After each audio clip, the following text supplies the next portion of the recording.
After a weekend in San Francisco that the Phillies would like to forget, they had the off day yesterday in Chicago, and now they get set to take on the red-hot Chicago Cubs. Tonight is game number 1 of this 3-game series, the last leg of this road trip between the Phils and the Cubs. All right, so the Phillies, we talked about this. They're 25 straight non-divisional games. We went into this thinking, all right, the Phillies' record outside the East has been very good. And so far it has been up and down, more down lately against these teams outside the division.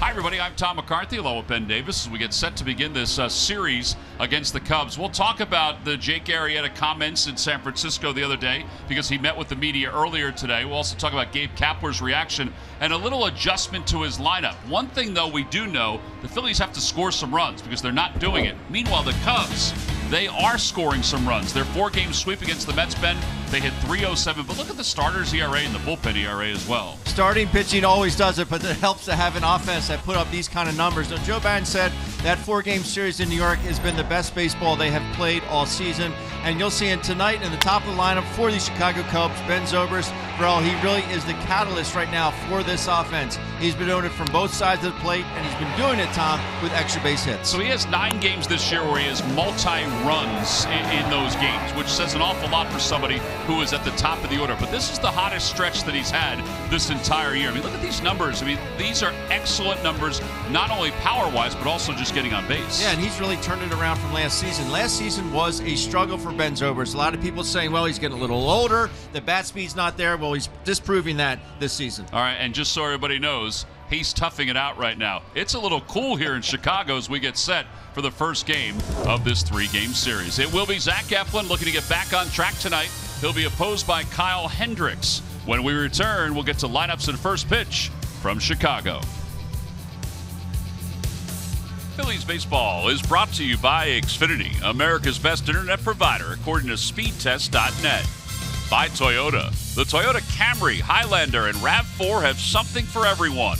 Toyota, let's go places. By Citizens Bank, the official bank of the Phils. Visit citizensbank.com. And by Independence Blue Cross. Live fearless. Learn more at IVX.com.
Cy Young, won a World Series. He's had an eventful couple days, and we'll talk about his meeting with the members of the media, not only from Chicago but also from Philadelphia earlier today. The Cubs have taken the field. Let's take a look at the Phillies lineup, brought to you by Xfinity, America's best internet provider according to speedtest.net. Well, Cesar leads it off, but the big change for the Phils is that Scott Kingery is batting third.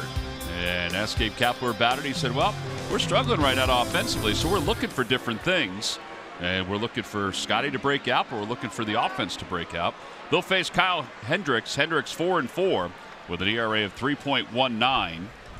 He has a 2.47 career ERA here at Wrigley Field, which is the third lowest in the history of this ballpark.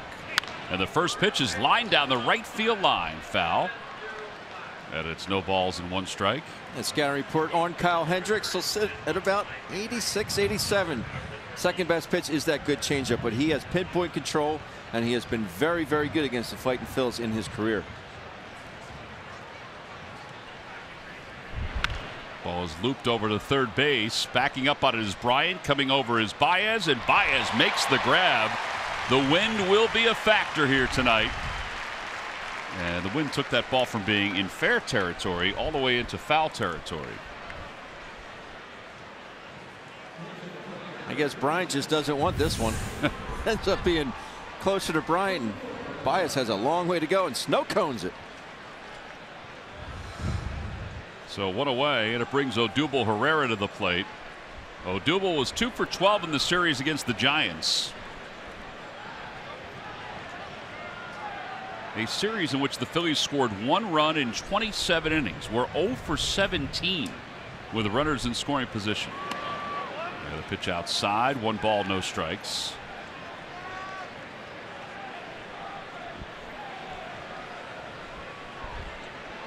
Cubs play Odubel straight up basically on the right side. And Bryant shades off the third base bag, which is why Odubel decided to try to bunt. And it's 1 ball and 1 strike. Odubel 2 for 9 lifetime against Hendricks, who has really good numbers against the Phillies. He's 3-1 in 4 starts with a sub-3 earned run average. Fastball 1-2.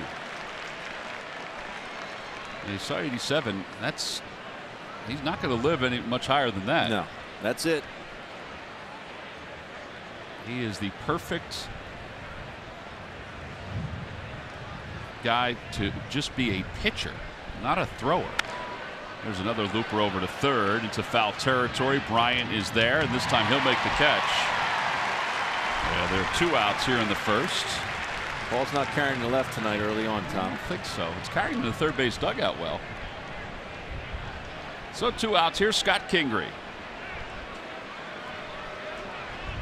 Scotty has been a topic of conversation obviously the last couple of days, because unbeknownst to him, he was circled into the whole Jake Arrieta post-game conversation after the loss on Sunday on a play in which Scott charged and didn't get the throw over to first base in time.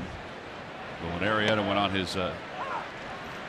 on his clubhouse sort of rant, and he was composed the other day. If you watch the video, he pointed out that Scotty should have gone to second base. You and I agree, he didn't have a play at second base, but I think it was more he was looped into the whole shift conversation by Jake. No balls and 1 strike to Kingery, who's 2 for 12 in that series against the Giants, and he grounds it foul. Scotty's a tough kid. In fact, Gabe pointed that out today. He said, listen, that stuff is not going to affect him. He did meet with the media today and said that he and Jake have talked about it. Kingery, that is, and you know, they're fine. He's looking past it. He just wants to play ball. Outside, and it's 1 ball and 2 strikes.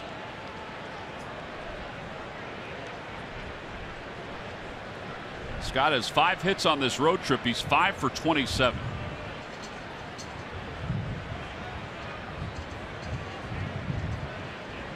Swing and a miss. That's an easy first inning for Kyle Hendricks. Nothing across for the Phils. It was a 10-pitch first. We'll move on to the bottom of the first. It's the Phillies nothing and the Cubs coming up.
Right-hander Zach Eflin, who just finished up his warm-up tosses. Let's take a look at the Cubs lineup. It's brought to you by Xfinity, America's best internet provider, according to speedtest.net.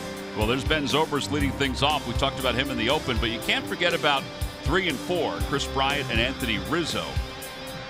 Like Bryant 6 for 16 in that series against the Mets. They'll face Zach Eflin 1 and 2 with an ERA of 4.50. And Rick Kranitz said he wants him to get away from the two-seamer and get more back to the four-seamer tonight. And the first pitch is in there for a strike, and it's 0-1. Last 2 starts have not been good for Zach. 0-2 with a 10.38. He does have a very good fastball. Complement that with a slider, curve, and a change. On the outside corner, 0-2. First 2 fastballs tonight. 93 was the first one. 95 the second one. The 95 is the four-seamer.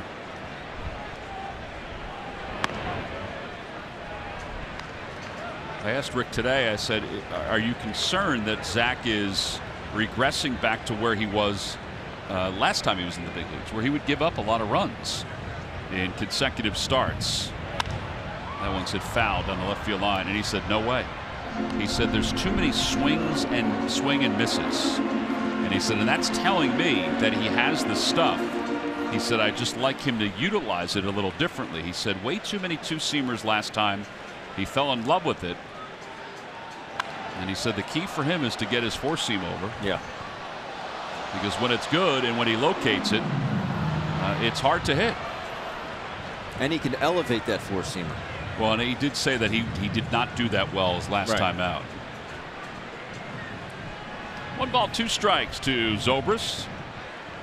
And a check swing foul ball.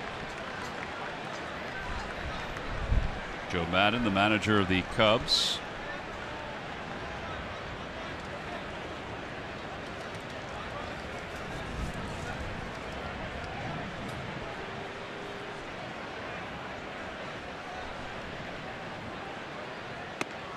Just a bit inside, 1-2.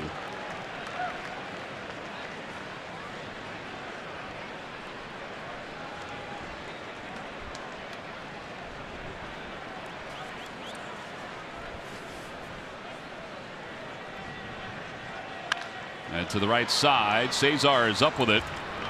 And 1 away here in the first. There was 3 straight 2-strike foul balls. And then the ball out of the zone and eventually the ground out. Let's take a look at the Lowe's whole team together, and we'll take a peek at this Cubs offense, which had a really good weekend against the New York Mets.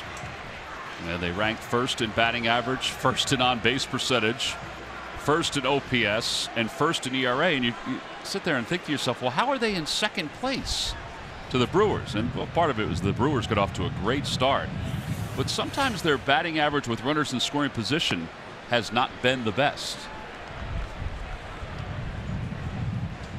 There's Jason Hayward. This is the hottest I think we've seen Hayward in several years.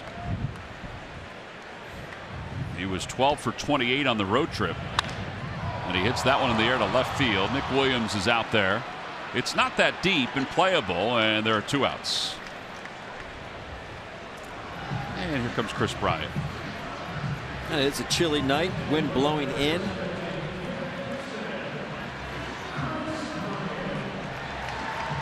It really is windy. You've played here when the wind is blowing in and out, but this is moving right now. Still beautiful. 15 miles per hour. Chris Bryant, the hitter, and he takes a fastball just a bit low. Looked like a pretty good pitch. Pitch at 97. Yeah, that's the part of it too that we've talked about with Eflin, is that last year his average fastball was 92.5. This year it's at 94.8 miles per hour.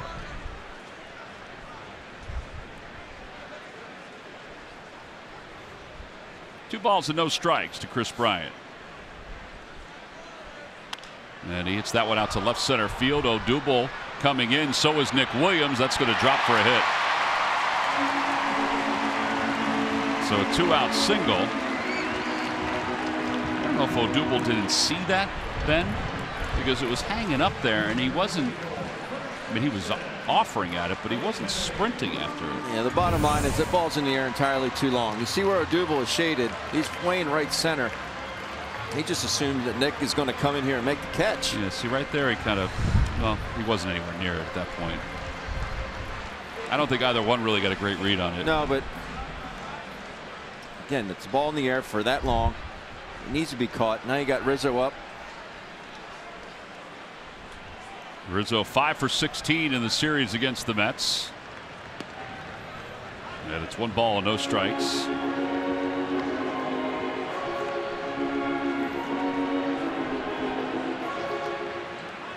Overall hitting .245 with 8 home runs and 38 runs batted in.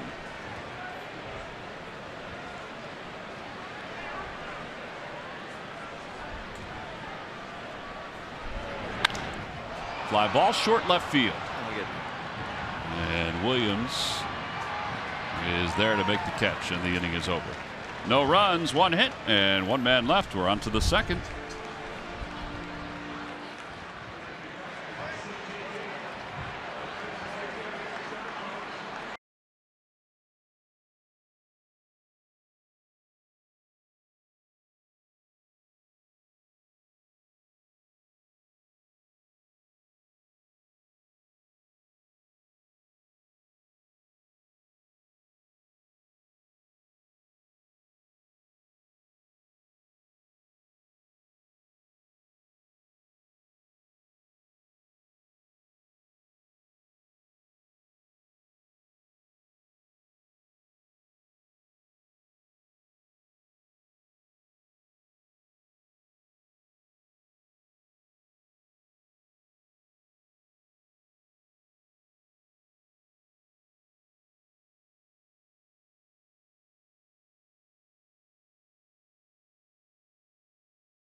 A standing ovation for the folks here at Wrigley Field. 2 no-hitters, a world championship, the Cy Young. There's Jake popping out. He said there was going to be some emotions. He said there's no doubt about it. He said that early on he knew there would be, but he wondered as the game got underway how he would feel seeing Anthony Rizzo over at first base. He said he was going to ride Anthony Rizzo a little bit because he was going to sit close to him so he could. But he said, I left a lot of friends over there. I watched them, meet their girlfriends and get married and have kids. And he also said the struggles the Cubs had when he first arrived here in Chicago, and then eventually the success really paid off. How much he embraced the folks here in Chicago. Ground ball to first base. Rizzo was up with it, and a flip to Hendricks. 3-1 on the putout. Now the soundbite that you heard was all part of a press conference, which was mostly about his time in Chicago, but toward the end he addressed what happened on Sunday with his post-game comments after the loss to the San Francisco Giants. I talked to him for a little bit after that as well, and he said, he feels like he's the big brother in the relationship with a lot of these guys, and sometimes the little brothers need to be yelled at to make sure that they do the right thing. He said everything's good. He said it's all positive. He met with Gabe 2 or 3 times since that conversation, and they are going to attack the shifts a little differently. And obviously Gabe has said over the last several days that they are attacking shifts differently, game by game, series by series, and also month by month. In fact, that they've made some adjustments since April. Aaron Altair is the batter. Altair 1 ball and 1 strike. The time is called. Well, it's like a relationship, right? The best way for a relationship to work is to communicate.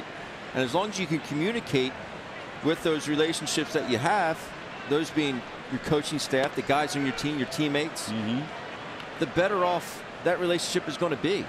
You can communicate. You can say what's good, what's bad, what's indifferent, and how we can get the bad things or indifferent things to be more positive. Yeah, Gabe said, we actively have been working on our defensive positioning for a while.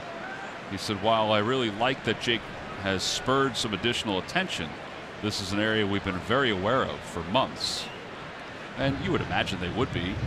They shift depending on which website you go to. The 8th most or 9th most in baseball. Aaron Altair draws a walk. And our Geico quote of the day comes from Gabe Kapler. And Gabe said, I don't think we have defensive shifts figured out. I don't think anyone has them nailed down. Jake's comments are true. We didn't play well, and we can be better. It's a good opportunity for us to sit down and discuss how we can improve as a team. And he also said that this is going to make them better. He said it's going to make me better as a manager. It's going to make our coaching staff better. And he said it's going to make our team better. As Nick Williams stands in. And Murphy also talked about specifics on how they've adjusted since the season began.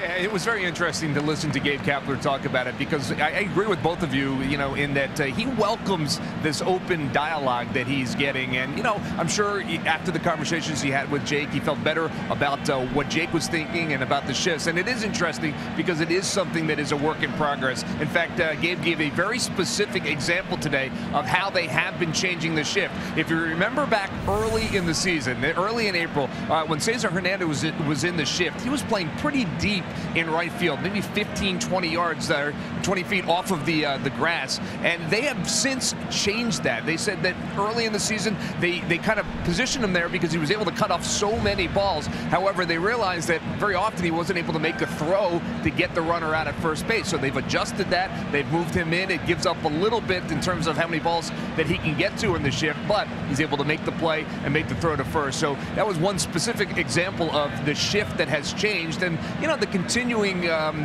desire to figure this out and to get better by this coaching staff. Yeah, and I think it's for everybody. It's a work in progress. Not only the Phillies, but I think all around baseball. Teams are trying to adjust to it. One thing that Jake did say after meeting with Gabe is that the pitchers will have a little more input moving forward. At least that's the thought. And Jake even said that it was his fault, partly his fault, because they would discuss it and he didn't speak up enough. Right. And now he feels like the coaching staff wants him to speak up more. They want all the pitchers to speak up more. Now, they may not do what they want them to do. They may still shift the way they would like to, but they'll take it under consideration. 3 balls and 1 strike. That ball's hit out toward right field. That's hit well. Hayward looking up, and it is gone. A home run for Nick Williams. And the Phillies jump on top 2-0. I got to tell you, the way that ball left the bat of Nick Williams, it was going toward the bleachers, and then it started to hook over toward the foul pole, and Hayward just gave it a peek. Yeah. And then all of a sudden he realized, well, maybe this isn't going out, and then wondered if it was going to stay fair, but it stayed fair.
Odubel popped out into foul territory also on the third base side.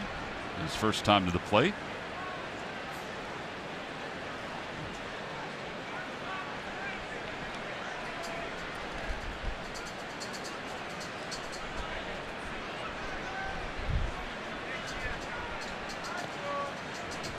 One ball and 2 strikes. They're just going slow and slower with Odubel.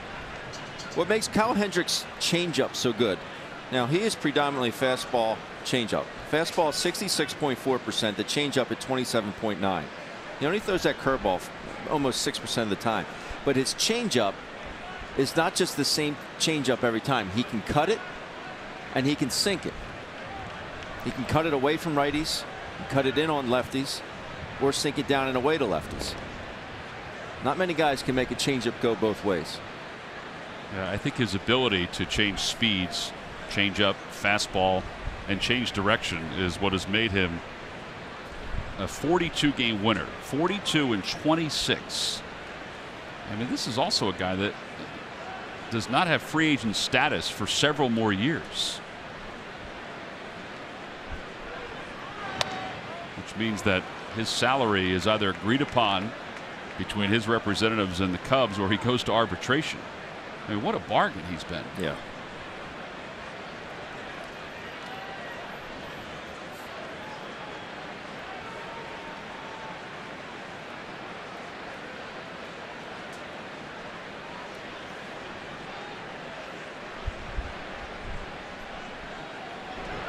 Outside, and it's 3-2.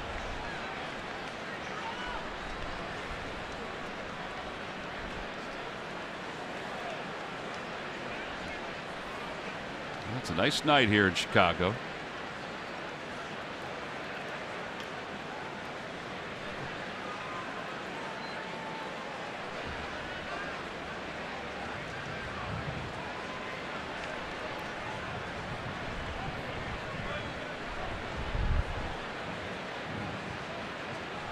A toss over to first, and Cesar is back.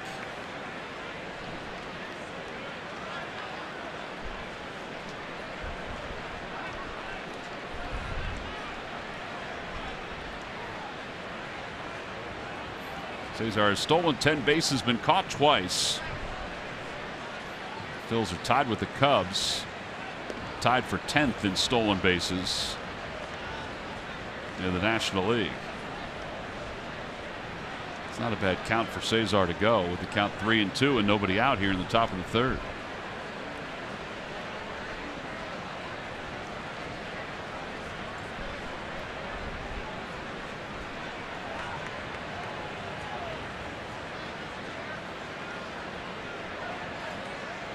There he goes.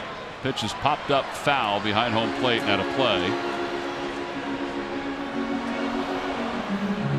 Celebrate the 90s all weekend long at Citizens Bank Park when the Milwaukee Brewers come to town this weekend, Friday, Saturday, and Sunday. Saturday is a 1:05 first pitch. We'll celebrate the 25th anniversary of the movie Sandlot. Sunday at 1:35, it will honor the 1993 Phils National League pennant.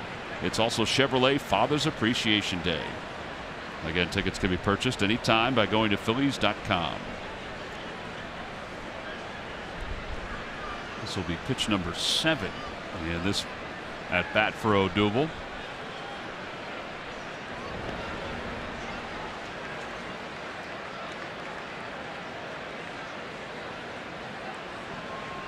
Cubs find themselves 2 games back of the Brewers. And fortunately for Chicago, they have played well against the Brewers.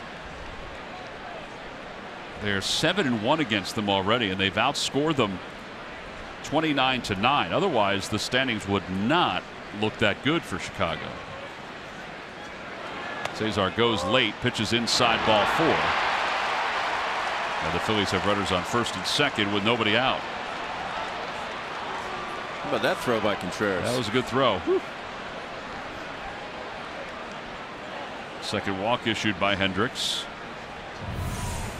Ends up just being a little practice throw. Pitch cast presented by P.J. Wheelahans. Just a bit high.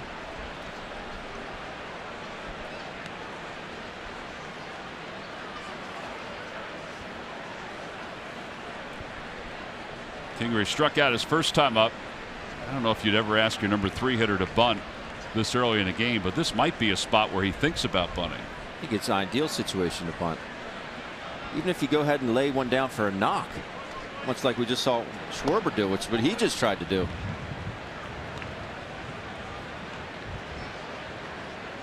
Scott does have in the last several weeks a couple of bunt hits. So I'm with you. I think it's a good idea. Rizzo is creeping way in. Now he's moving back. And Kingery takes 2-0.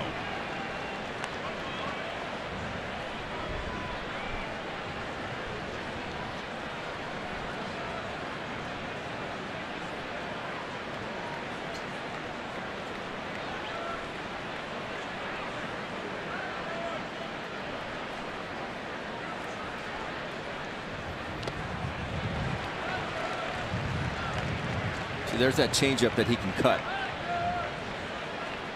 How do you think he holds it? Well, Scotty, it's just a manipulation of your fingers. So Scotty's thinking too, I know I'm going to get a heater here. I would have thought he got a heater, but he does have command of those pitches.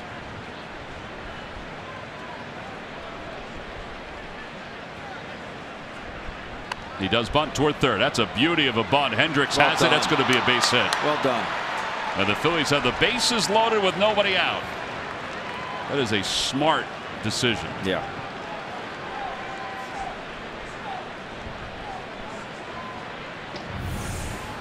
And this is just the Phillies offense trying to find a way to get something on the board. I think the other thing that we've learned is that Scott Kingery is an excellent bunter. All right, so the bases are loaded for Carlos Santana.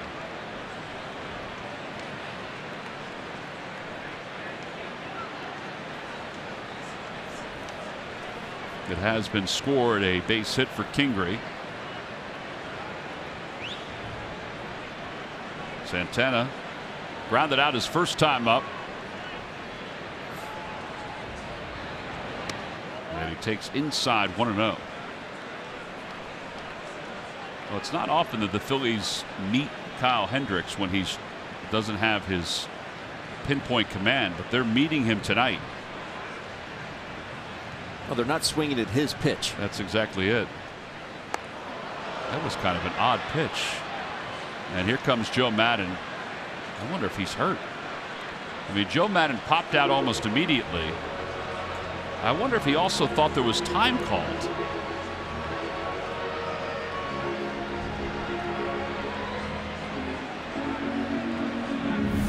Very odd. He just kind of pushes this. He's throwing a wet bar of soap. That's very strange.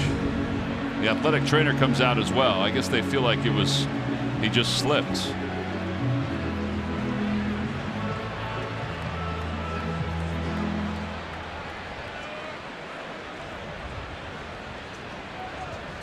Joe Madden talking to Jim Hickey, his pitching coach. He was also his pitching coach with the Tampa Bay Rays. They made that change this year before the start of this season.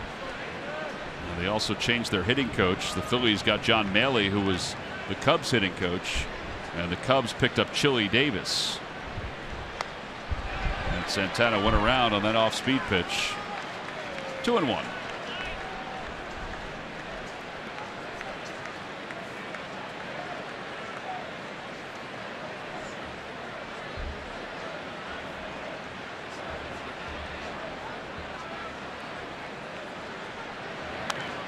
Two and two. He may have gone after ball 3. See Carlos upset with himself. Yeah.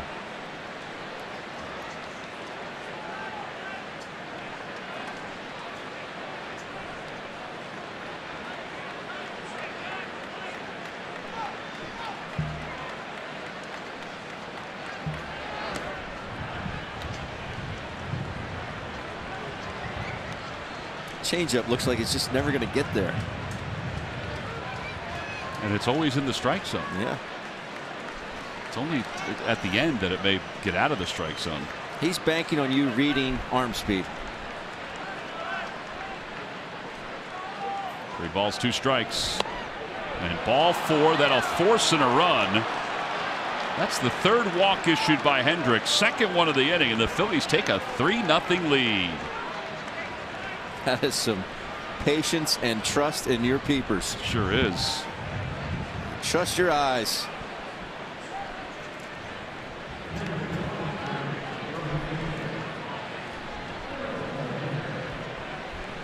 That is an awfully close pitch. Yeah.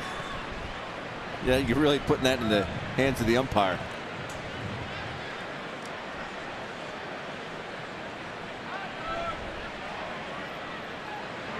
And Altair whacks the first pitch foul. That is Hendricks' first bases loaded walk in 2 years. Sometimes guys just do it on accident, but he has, he's usually has such great command. It's no balls and 1 strike to Altair. And Altair sends one to center field. Almora backs up on it. Tagging at third is Odubel. He's coming home. The throw goes towards second. And the Phils get another run on a sacrifice fly by Aaron Altair. And it's now 4-0 Phillies. Boy, did that accomplish a lot. Sure did. Because it also got Kingery over to third base. Exactly right. No way Almora Jr. is going to be able to throw out Scotty Jetpacks here at third. Nick Williams coming up. He provided us with our giant home run replay his first time up. He gets a 3-1 cookie by Kyle Hendricks. Put the good guys up 2-0 at the time. Here's your home run replay brought to you by Giant.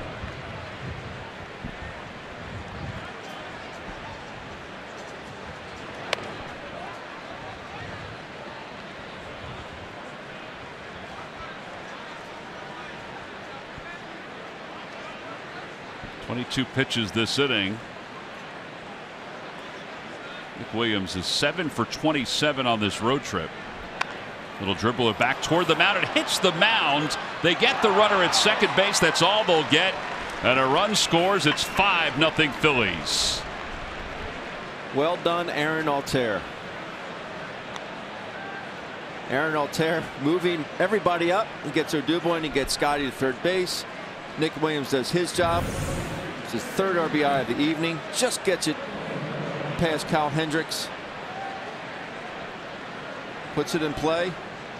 No way they can double him up. What a flip by Baez, huh? It was pretty sharp. It's aggressive too, because that gets away from him. Right in the right field. And Franco hits one under the glove of Chris Bryant. And the Phillies have first and second now with 2 men down. That ball never took the hop, I don't think, that Bryant expected. I think he wasn't ready for it. Yeah, I mean, he hit it hard.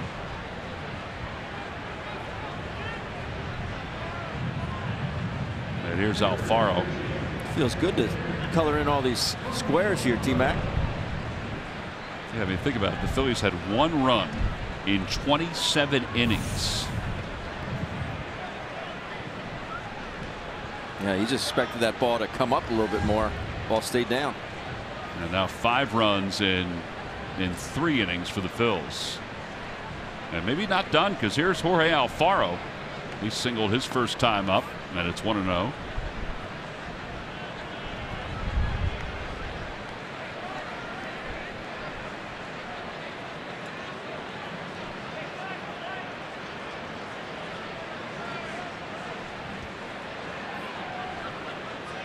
By the way, that scored a hit for Maikel Franco.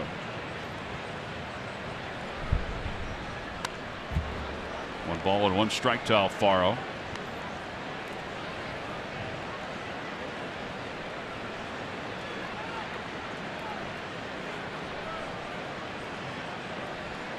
Guys congratulating Scott Kingery after his explanation, I guess, of his bunt.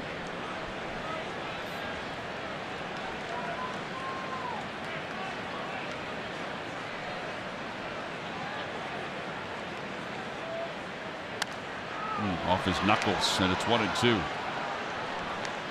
Well, whatever happens, this has been a very nice start for the ball club. I mean, they've scored 3 runs in this inning without a hit. A walk, bases loaded, a sac fly, and a fielder's choice. But they did some really good things to get to that point.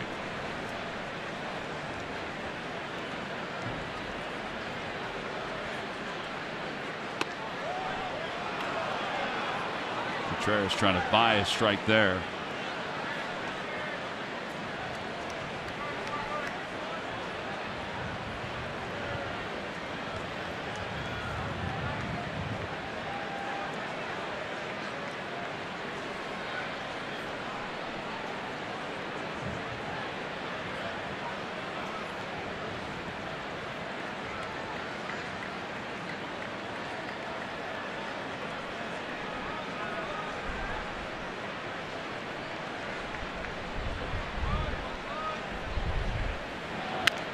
Little dribbler to the right side, and Hendricks throws out Alfaro, who broke his bat. 1-3 on the putout. 3 runs scored for the Phils in the inning. They get the 3 runs with 3 base hits. On to the bottom of the third. It's 5-0. Phillies on top.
Car, truck, and SUV crossover at buyfordnow.com today.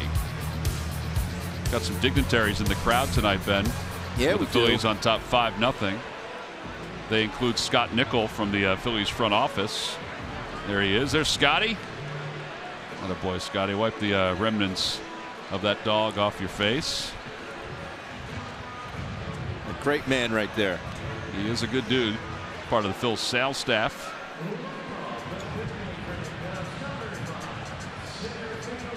Seems like we always run into Scott out here in Chicago.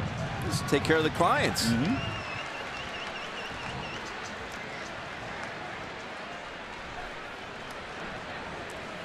Here's Almora. Almora batting 8th for the Cubs.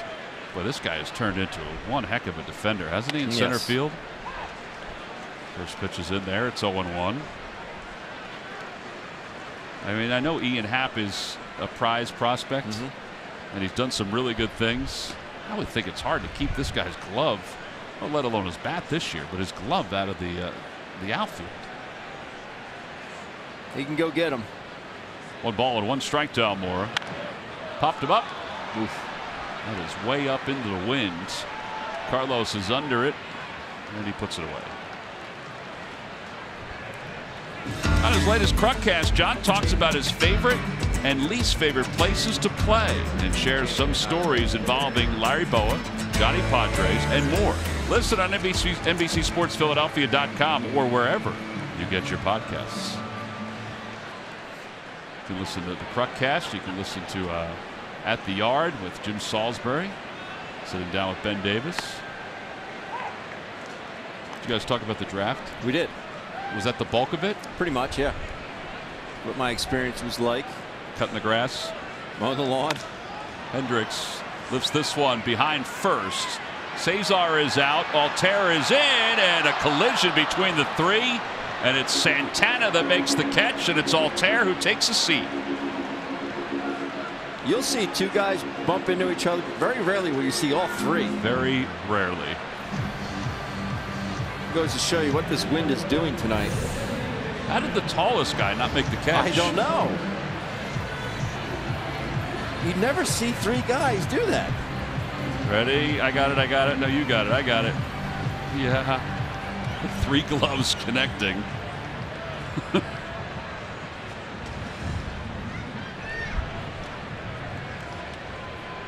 Everybody's okay.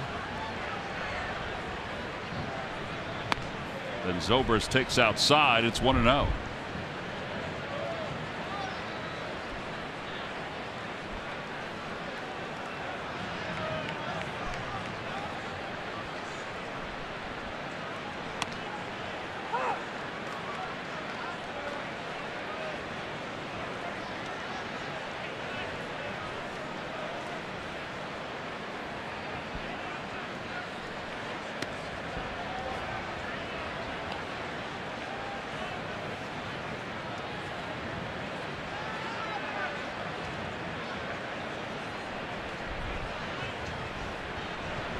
And a line drive base hit it to right field for Zobrist. So he is aboard with 2 outs here in the 3rd.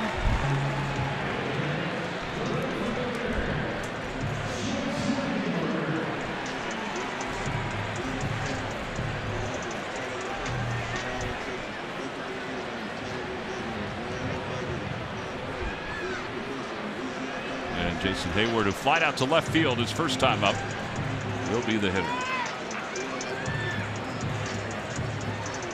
Hayward raised his average from 224 to 264 on this road trip when he went 12 for 28.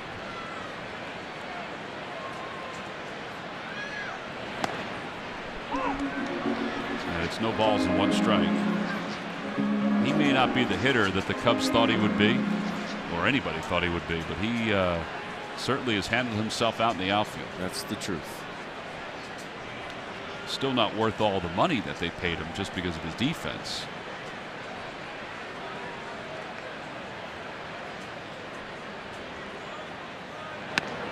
On the outside corner, 0-2. Good luck hitting that one. He is really living on the outside part of the plate, isn't he? Yeah, I mean, the Cubs are giving it to him early on. I just, there's nothing that Hayward can do with that particular pitch. Nothing.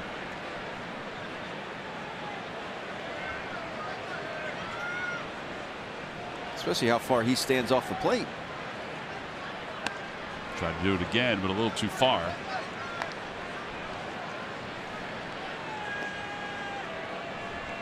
"33 pitches by Zach Eflin. 22 of those pitches have been 4-seam fastballs. Only 6 two-seamers. Think he doesn't listen to his pitching coach? His pitching coach was adamant about it today.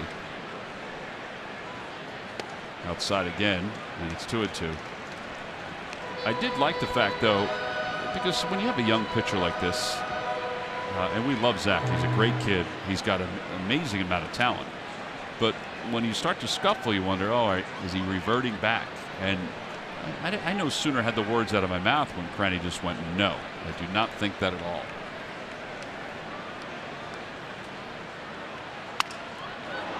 That one's off the net over the dugout. A broken bat for Hayward. And it remains 2-2. You know, so sometimes you have to look past the numbers. The numbers have not been great. His first 2 starts, he was averaging 6 1/3. And I think this is where there's been a glaring change for Eflin, averaging 6 1/3. But his last 3 starts averaging just 4 2/3 and 12 earned runs in 13 1/3 innings. He only allowed 1 earned run in his first 12 2/3. Out towards shallow center field. Long run for everyone involved. Here comes Odubel. It's going to drop for a hit. And it'll be 1st and 3rd with 2 men down. Tough one to defend right there. Yeah, that's the proverbial lawn dart.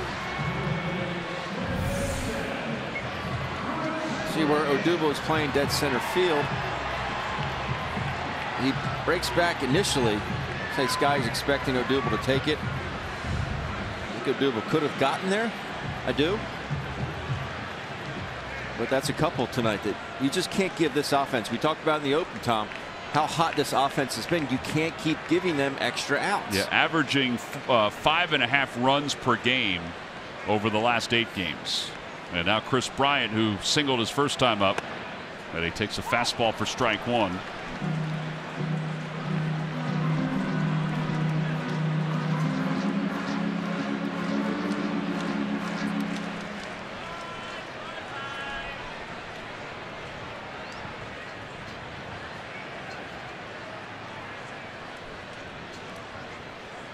Every hit so far tonight for the Cubs has been a single, but the last 8 games they have 29 extra base hits.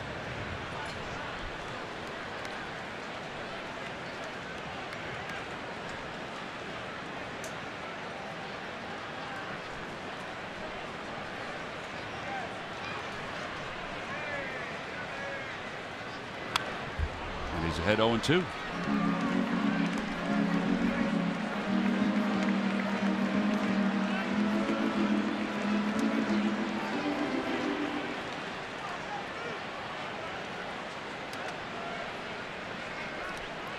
This place is still and really always will be great. And what they are doing outside of the stadium is just stunningly different. I mean, there are hotels popping up around this ballpark. The one across the street is beautiful. And it's across the street now from the Cubs' brand new offices. Swing and a miss. He got him. Well, he threw him a breaking ball and was able to pick up his first strikeout of the night. No runs, 2 hits, 2 men left. End of 3. The Phillies 5 and the Cubs nothing.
Or video with hashtag hats off for heroes. For each post, T-Mobile will donate $1 to support veterans.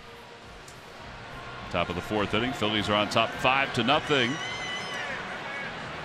Hallway cam caught a lot of people wandering the halls in between innings, but the largest of them all was Ben Davis.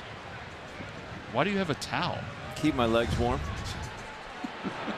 Sorry, I don't have 10 jackets on like you. No balls and 1 strike. This is just proper planning, Ben. Proper planning. Did you have this jacket with you when we started the road trip? I did. It was in it ever since the series in Atlanta earlier this year. I mean, it was freezing in Atlanta the first part of the season, and ever since then I travel with an Under Armour with 4.0 and my jacket. They've been sitting in my suitcase since the first part of the season. So you didn't bring them back? I did not bring them back. I did go back to Philadelphia, went to New Jersey yesterday, and I did not bring it back today. I had my backpack and that was it. Huh? For your lovely bride's birthday? Yep. She's 40. I can't believe she's 40. 40 years young. That's exactly right. That's Ben. right. She'll be very happy that you said that. Speaking of birthdays, we got to send birthday wishes out to the great Jack Shore. Jackie, hope you're watching Phil's baseball. There's no basketball going on for you tonight, so I hope you're getting a chance to enjoy it with your family. And we hope you're feeling better also. Jack's been a little nicked up recently. Here's Cesar, and Cesar takes outside. 1 ball and no strikes. You know, I almost didn't bring the jacket because it was taking up a space in the suitcase, and it's a long road trip. It is cold tonight, that's for sure. But I decided to force it all in there. Very prepared. Not your first rodeo. Yeah, well, you would have thought it was in Atlanta. Cesar hits it softly to shortstop. Baez fires over to first. Show it off. Bring the family to see the post-game Xfinity fireworks shows Friday, June 29th and Saturday, June 30th. Stay after the game for the best fireworks show in the city. Go to Phillies.com to get your tickets now.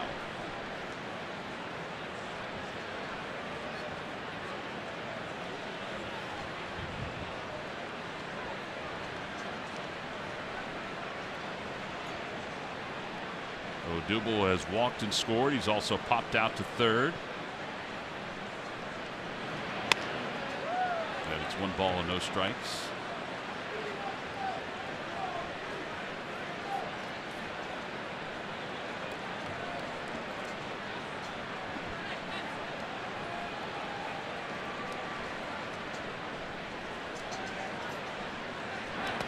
Yeah, the dirt 2-0.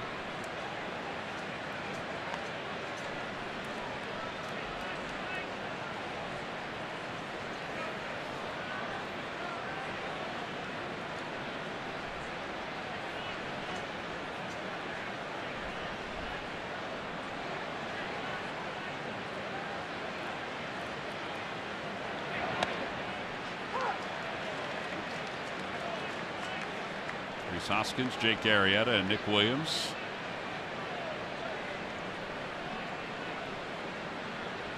Looks like Nick's making him laugh, Ben. A funny kid.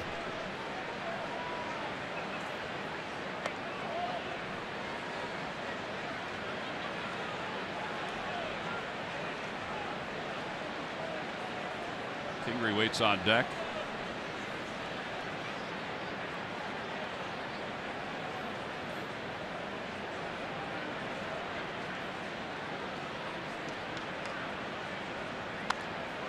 Coming in hot toward top. us. Oh, I thought that was our chance. The roof was in the way. Who put that roof in 100 years ago? So we are up here. It's small, but it's a great spot. Very cozy. They're going to change this actually within the next couple of years. They're starting to change the visitors side of the clubhouse area. It is a drastic difference in the dugout. There's room. And strike 3 call. Odubel down looking. Side is retired. Hendricks retires the Phils 1-2-3 here at the top of the 4th.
or visit jeffersonhealth.org.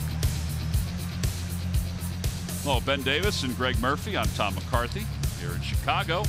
Game 1 of 3, final leg of this road trip for the Phillies. People are starting to get hungry. It's the bottom of the 4th inning. Len Casper, the voice of the Cubs, gnawing on something that needed a napkin. I'm thinking it's a cookie. Might be a pretzel. They do have good cookies here. Our production cavity is very enthused about the cookies. And the hallway cam. We love the hallway cam. We have to figure out what we can do with the hallway cam. Last year we put $1 down and caught some guy picking up the $1.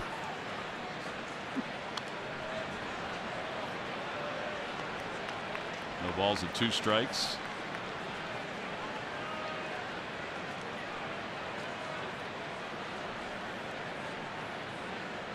Rizzo flied out to left his first time up.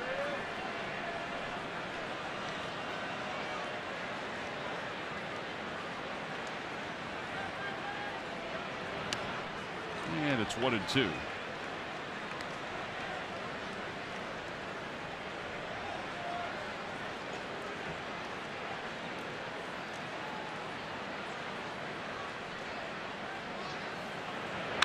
Now it's pulled toward the shift, and it's a base hit past a diving Kingery. And Rizzo's aboard. It's 1 down.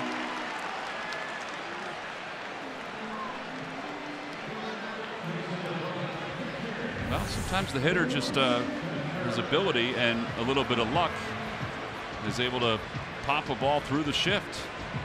That's pretty much straightaway second bases you're going to find, but the numbers show that he's going to pull it on the ground to that side. Yeah, and it's a large pool of numbers. It's just not a week's worth or a couple weeks worth. It's a large pool. And there are different websites and metrics that show that the Phillies are in the negative, one of 2 teams in the negative as far as the shift goes, the Dodgers being the other one. But we've also seen the shift pay dividends in the outfield. Yes. More often than the infield. But as we talked about, Gabe said that they are constantly adjusting.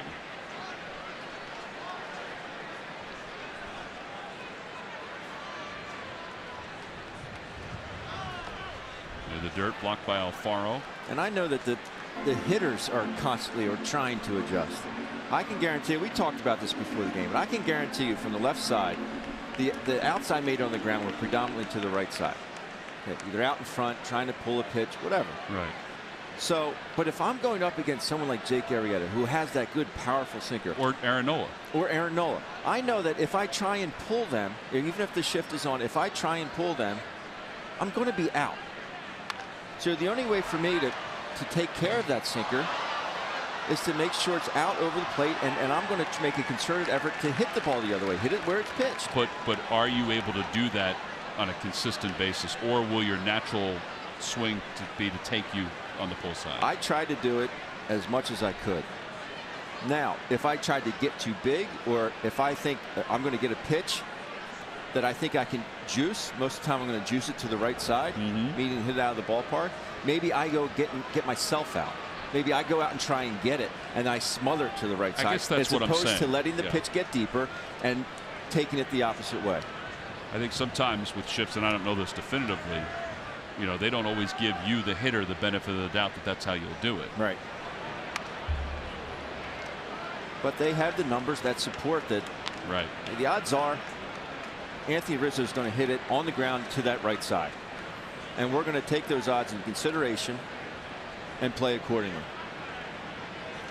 Chris Young looking at the numbers. Chris is in charge of the shifting of the outfielders. Jose Flores is in charge of the shifting of the infielders. 1-2 strikes to Contreras. That one's popped up to shallow right center field. Altair. And 1 out. Time for our Nissan upgrade to technology of tomorrow. Today, our home run leader, the home run leaders in the National League versus right-handed pitching. Baez and Schwarber are both on that list. Matt Adams has been a good pickup for the Nationals. Huge. And Schwarber's up now against the right-hander Zach Eflin.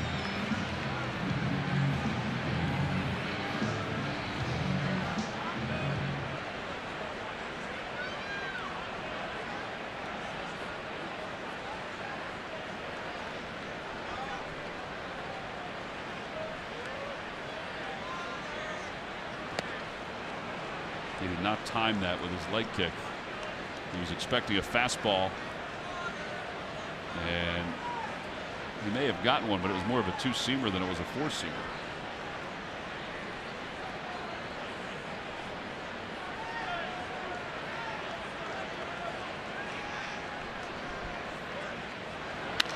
Off the end of the bat, out to right center field. That'll be a base hit. Rizzo will get to third base on this one. And that's where he'll be held as the throw comes in towards second. It's a double for Schwarber. That's his 8th of the year, the first extra base hit of the night for the Cubs. And Chicago has runners on second and third with one man down.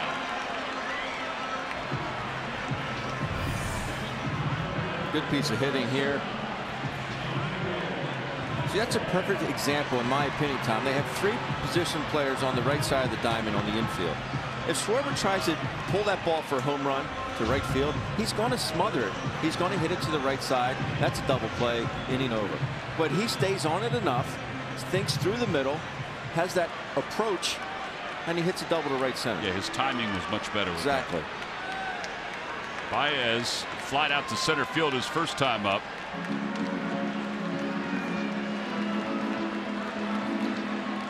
Right here, if you're Zach Eflin, you try and limit damage. They get a run, so be it. But execute your pitches and try and stop this train from moving.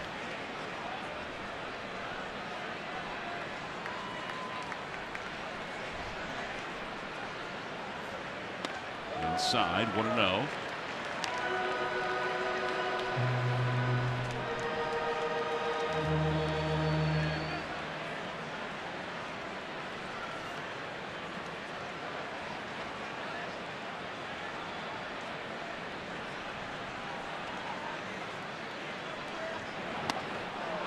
Ball at 1 strike.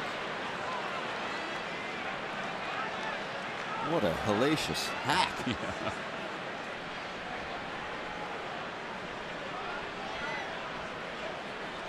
I'd be begging for a chiropractor right now if I took a swing like that.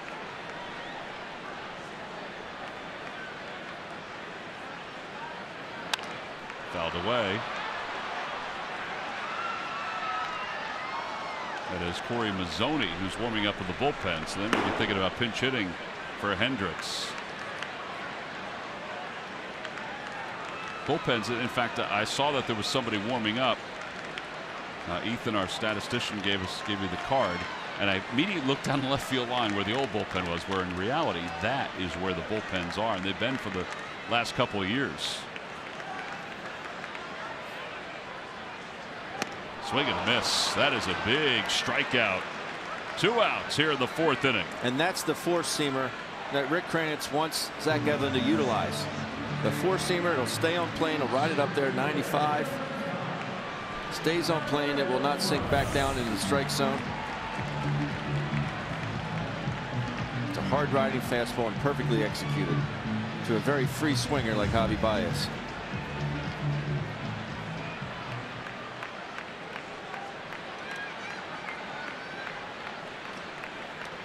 All right, so 2 away, and here is Almora. He popped out his first time up, and a little dribbler back to the mound, bobbled by Eflin, but still plenty of time to throw out Almora. No runs, 2 hits, and 2 men left in scoring position. We're seeing a little different Zach Eflin here tonight. The Phils on top 5-0.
cost of ownership in class, and your dedicated WB Mason driver will deliver your printer wherever you want. Nobody beats WB and HP. Now we go to the 5th inning. And Scott Kingery will lead things off. Kingery had a bunt single his last time up. Takes a strike, 0-1. This is the 56th start for Hendricks here at Wrigley Field. It's only the 2nd time he's allowed 5 or more runs. He allowed 5 against the Pirates back in 2015. That's what we mentioned. I mean, his ERA has been historically low.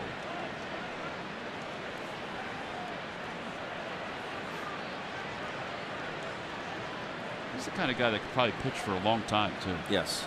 Because he'll probably maintain 89. Kingery the opposite way, right at Hayward. And one out here in the 5th. And that brings Carlos Santana to the plate. Let's check in with Greg Murphy, who's in earshot of Paul Fournier, so you better watch out for the hum babe. Yeah, that's true. I'll be careful what I say about I think Paul. if you get a hum babe, it's good. Can we get a hum babe from you? Hum babe. There you go. You got one.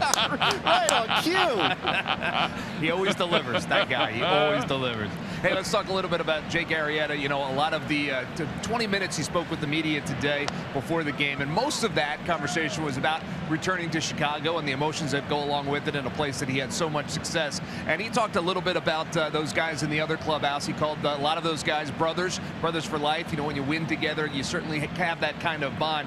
And, you know, he said, well, you know, it's at the time of our lives where a lot of the guys were having girlfriends, they turned into wives, they started families, and you just kind of grow together. And that's what he remembers about his time in Chicago. And as you mentioned, Tom, he did say that he was going to give Anthony Rizzo a little bit of a hard time. Said he was going to sit up on the, you know, on the top step here and give Rizzo a little bit of a hard time. They had a text exchange yesterday, and Rizzo said when he saw that Jake Arrieta was not pitching in this series, Rizzo texted him and said, "Hey man, I can't believe you're ducking the Cubbies." And he said, you know, I was going to tell Madden to put me first so I could take you yard on the first pitch. And, you know, to Arrieta's credit, he texted back. He said, "Look, man, I'm just trying to help you guys catch Milwaukee. That's why I'm not pitching." So they had a very friendly exchange back and forth. But, you know, obviously when you win together, you know, you think about the guys from the 08 season in the Phillies. Those are guys that have made lifelong friendships. And that's very similar to what Arrieta had here in Chicago. Well, I will say that the video was fantastic that the Cubs put together. It was a very classy move on their part. 2 balls and 2 strikes. And I don't know if we realize the impact that he had on this franchise. You know, just discussing it with the folks up here in the press box with Len Casper, who does the TV for the Cubs, and Jim DeShays, who is the television analyst. Santana pops it up the first base line, and now over toward the mound. And Contreras makes the basket catch. That's not an easy play, is it, Ben? Not when you're holding onto your mask. No. Well, well, 2 outs. I think Rizzo's got to come and call him off here.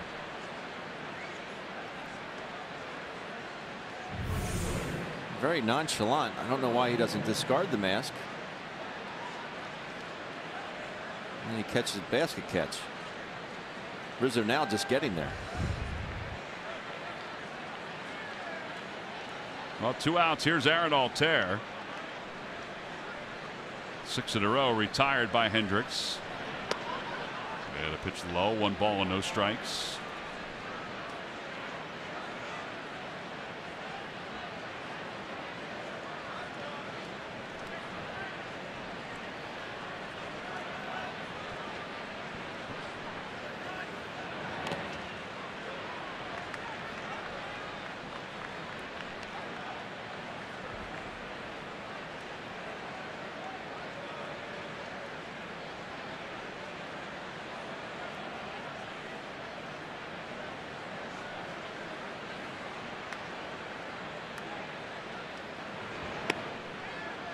Yeah, I was kind of surprised. I asked one of the reporters up here, were you surprised that it was that kind of turnout? She said, "Oh, absolutely. Absolutely." Because Jake Arrieta really was the beginning of this, I don't know what to call this. I would call it a dynasty, because they've only won one world championship, but a renaissance of youth, very talented players And Jake was right at the forefront of that, and what he turned into, having come over from Baltimore, Cy Young, no hitters. He was right in the middle of it. Swing and a miss. Altair strikes out. Another 1-2-3 inning for Hendricks. It's a good thing the Phillies got him in those first 3 innings because he's retired 7 in a row. We'll move to the bottom of the 5th. It's the Phillies 5 and the Cubs nothing.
And Javi Baez in this at bat. You're Javi Baez, you're thinking, okay, they're going to give me an RBI. They're going to give it to me. Zach goes inside. This is the first swing. Helmet almost comes off. This is the second swing. He fouls it down the right field line. That was the most subdued swing. Then right here, 1-2 count. You're going to chase that pitch, swing that hard, pull your head off, pull everything out. And that's where I think a strikeout isn't just another out. They're giving you a run. Shorten up and just try and find a way to hit a ground ball to shortstop or second base. The only place you're not going to get an RBI is if you hit it back to the pitcher. Well, I think that's the good and bad of Javi Baez. The good is what we've seen defensively, and he does have flashes of brilliance offensively, but that's the bad. Here's Tommy La Stella, who's pinch hitting for Hendricks, who goes 5 innings tonight. And it's 1 ball and 1 strike. I just look at it. He struck out, yes, but I mean, he's going for the 3-run homer. He is. That's just getting a run back a little bit at a time. In my opinion, that's unacceptable.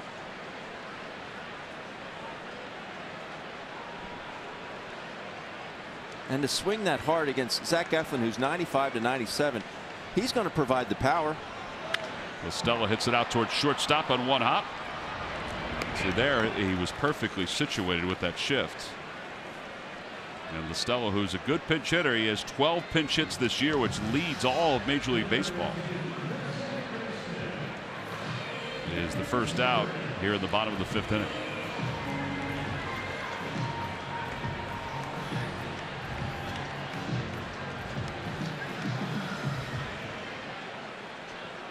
Three walks and 5 strikeouts for Hendricks. Here is Ben Zobrist, who's 1 for 2, and he takes inside.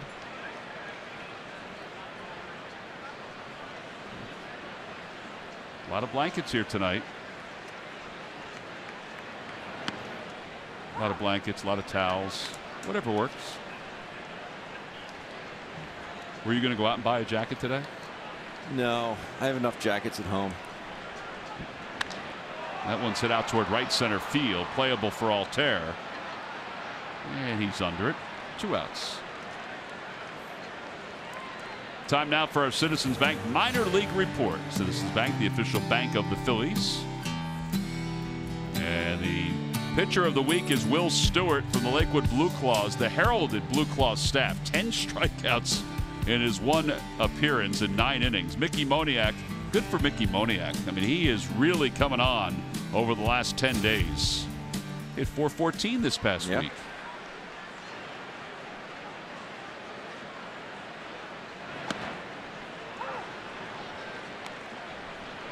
Motion there by Zach Eflin, so free and easy. ball exploding out of his hand. Down low, 1 ball, 1 strike. A change up there? It looked like a changeup.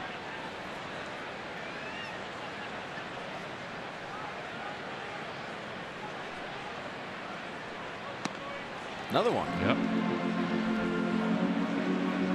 Arm speed good. You going to come inside here, or are you going to go with another changeup? He hasn't reached the pitch away. It's a fastball away. It's not a bad idea. No.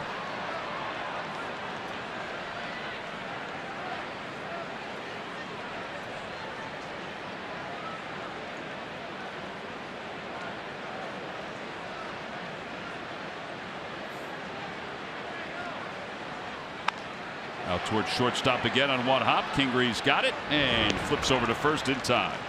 And it's a 1-2-3 inning for Eflin.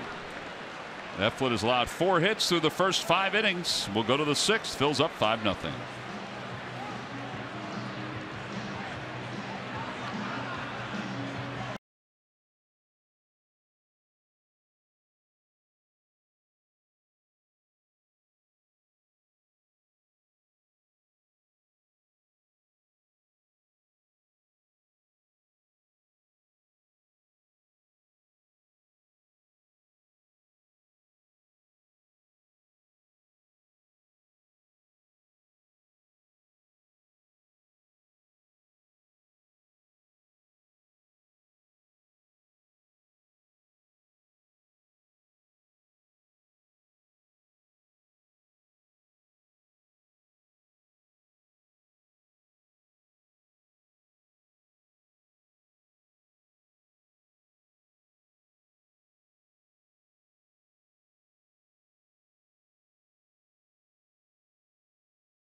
Nearly 7 years later, Sir Anthony Dominguez is taking the mound as one of the most confident relief pitchers in all of baseball. For the first 11 appearances since his debut on May 7th, the right-hander threw 13 2/3 innings, allowing 2 hits, 0 runs, 0 walks, while striking out 15 of the 43 batters he faced. He can bring it in the high 90s. And it's brought to you by Independence Blue Cross. Live fearless. 5-0 Phillies on top as we go to the top of the 6th inning. Phillies fans hanging with the Tiger fans here. Matt Kemp must be around too. Got some tours going on. I believe that might be the Cubs' first-round pick, or one of them. Cowboys fan. Keep them coming. Keep them coming. I think she needs a new pairs of pants. Williams smokes one right back to the mound. And one away. Corey Mazzoni's limping away from the mound after that one. His 4th ball game. It's 2 1/3 so far. 1 strikeout. And here's Michael Franco.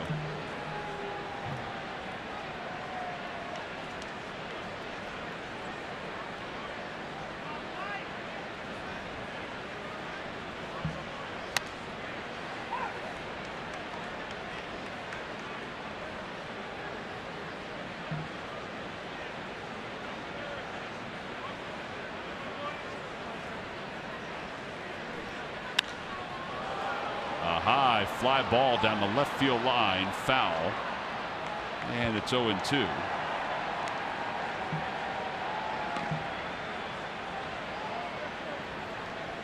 Corey Mazzoni, fastball slider. You see another tour coming through. Wow, we got a camera guy and then somebody else videotaping the guy with the camera. That's a lot of folks. A lot of tours. And the 0-2 pitch. Swing and a miss. That slider by Mazzoni. Fastball 92 to 95. The slider 83 to 86. And here comes Jorge Alfaro. He's had some good movement on it. That's a tight one. Contreras went really as far as he could go to the ground.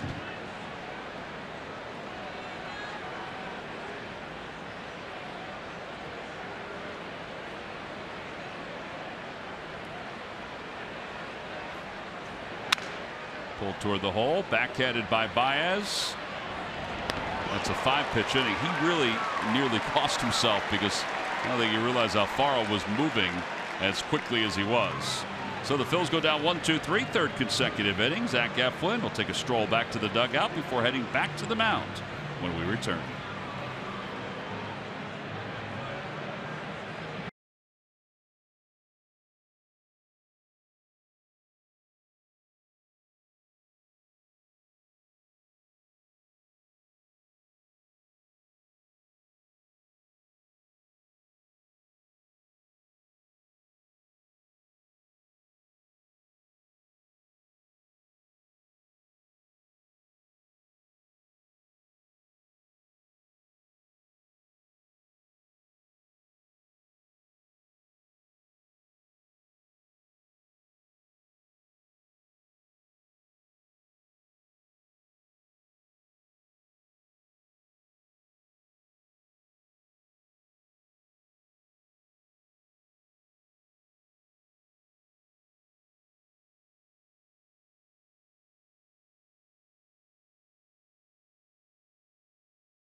By W.B. Mason. Who but W.B. Mason for fast free delivery? Nobody does it better. Well, on a crisp, cool night here in Chicago, that is a beautiful sunset. Rooftops aren't packed the way they will be in the summer. There's some that have some fans. Weather's going to be even better tomorrow. Temperatures supposed to be in the 80s. If these cool temperatures are heading east toward Philadelphia, we apologize, because every time you think summer is here, something like this happens. We got a lot of TVs in that place. They sure do. Some think there's a game going on. Others, I don't think they care. Here's Chris Bryant to lead off the 6th. He swings at the first pitch. And Williams comes in to make the catch. And 1 out.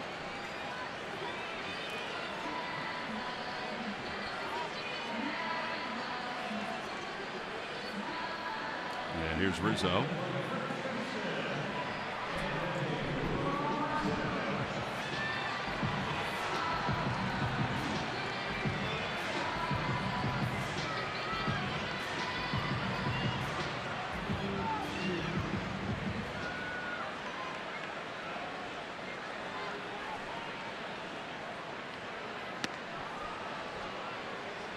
Anthony Rizzo's 8th year in big league baseball. He's already been hit 106 times. 106. We just celebrated Chase Utley getting hit for his 200th time. Another one out toward left center field. This time it looks like it's Odubel who's there. And he makes the catch as he calls off Williams. So 2 outs. Contreras coming up. Join us at Citizens Bank Park as we celebrate Jim Thome's induction into the Hall of Fame with a pregame ceremony on Thursday, June 14th, when the Rockies are in town. The anniversary of Thome's milestone 400th career home run. Get your tickets by going to Phillies.com. See how efficient Zach Eflin has been. This will be his 70th pitch. He's gotten 7 outs. on either 1 or 2 pitches. 7 outs. It's keeping that pitch count in control.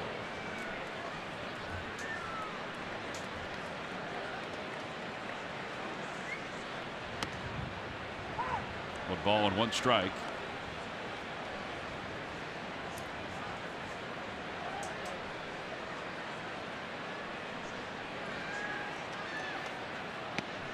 One and 2.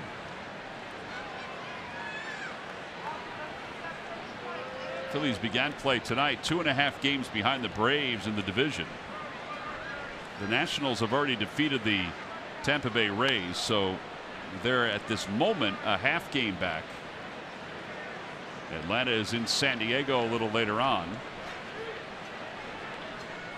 It would be nice not only to get a win, but to get back even closer in the division. 1-2 pitch. Up high, 2-2. There are the standings for each of the divisions. Diamondbacks, Brewers, and Braves sitting atop.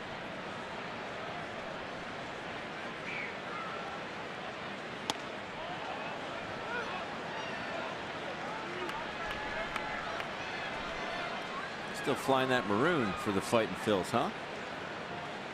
Some things change, some things don't.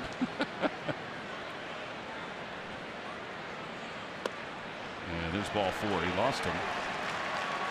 Well, that is the first walk issued by Eflin tonight. 3-2 slider. 2 outs in the 6th inning.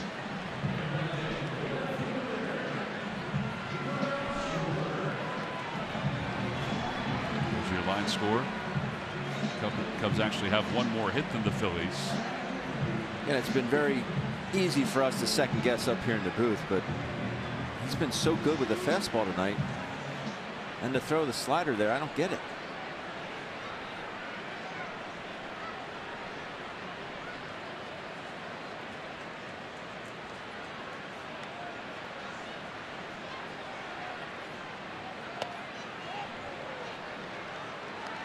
That one was a tad high, and it's 1-0 to Schwarber.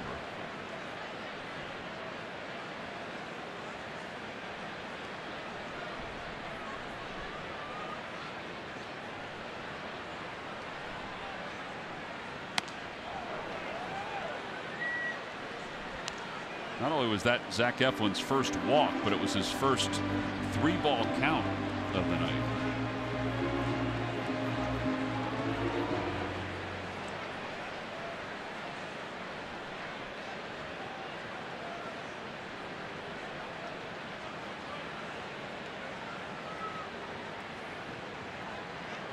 Pulled toward first, and an easy play for Santana. 3 unassisted. Yeah, that'll wrap up the 6th inning. No runs, no hits, 1 man left. First walk of the night for Eflin. 6 in the books here in Chicago. The Phils up 5-0 as we go to the 7th.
Time now for your Delaware Valley Honda dealers game summary. The Phils put 2 on the board in the second, 3 in the third. Nick Williams has 3 RBIs, including a 2-run home run.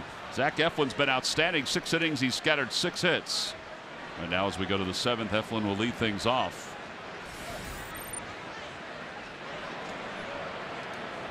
Eflin does have a home run under his belt.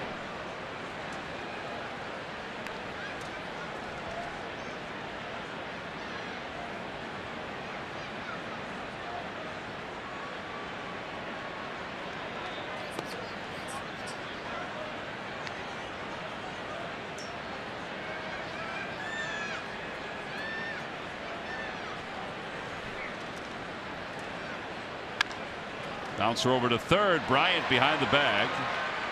And his throw is in time. 5-3 on the putout. 1 out. Cesar Hernandez coming up.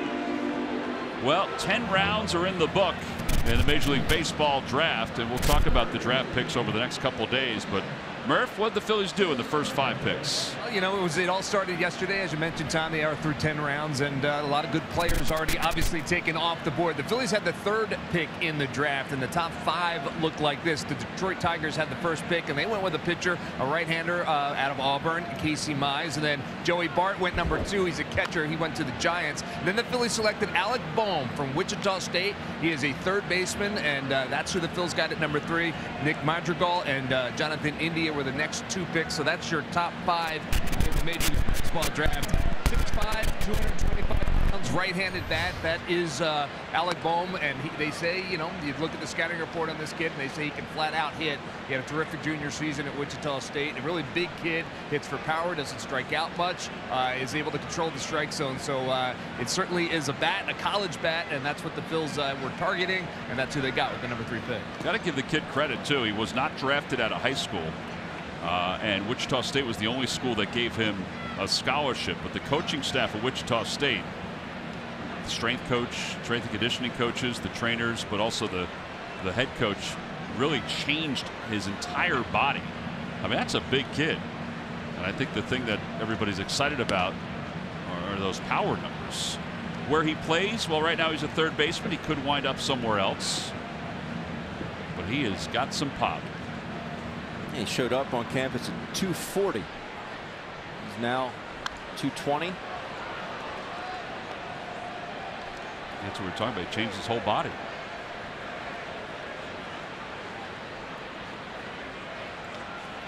But definitely a guy that could possibly move through the system quickly. Yeah, because he was a college player, albeit a young one. 2-2 to Cesar. And outside 3-2. I'd like to see the Phillies get back at it offensively. As you mentioned, on 3 straight innings, 3 up, 3 down. Yeah, 11 in a row retired by Cubs pitching. Out of play, and it remains 3-2.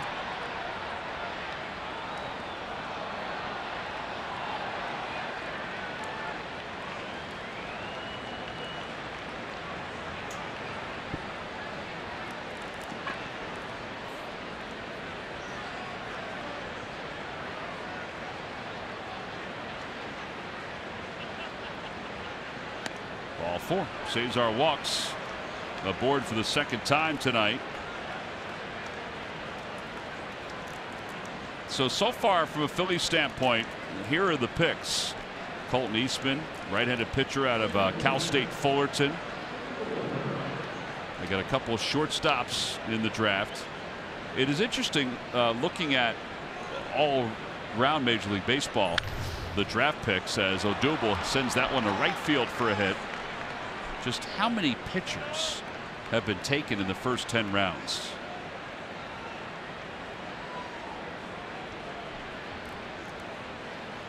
Including in the 7th round by the Texas Rangers, Tim Brennan from St. Joseph's University. A highly projectable pitcher. I mean, has good stuff. Came into college with good stuff and just got better and better in his 3 years under the watchful eye of Fritz Hamburg. I know Greg Murphy will be pulling for him. That's right. Our resident Hawk. One ball and no strikes to Kingery.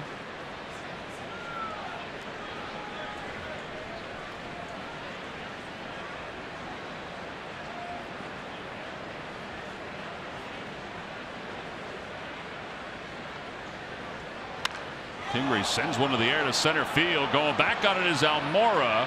He's going to have room, and he makes the catch. The runners will tag. Both move up. Man. He just got wriggled. Yeah, the wind. And even that area where it went. That ball was crushed. I mean, you could see here, he barrels it up. Good extension. The pitchers will give up some cheapies if the wind's blowing out, but if it's blowing in, good luck getting one out to left center to right center.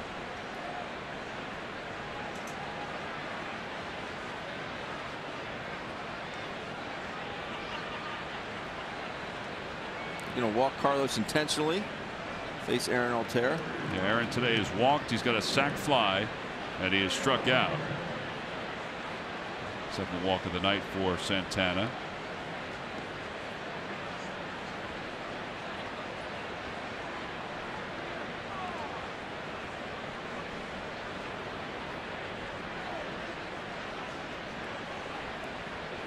Altherr takes a strike, 0-1.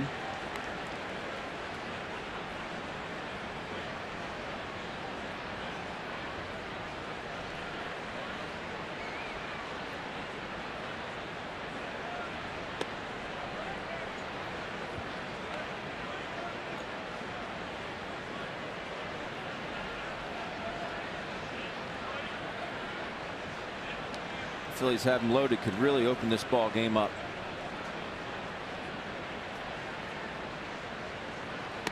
Outside again, 2-1. Aaron just seems to be a little jumpy, especially with that stride foot. Real quick. You know, usually we see that graceful leg kick where he gets it down.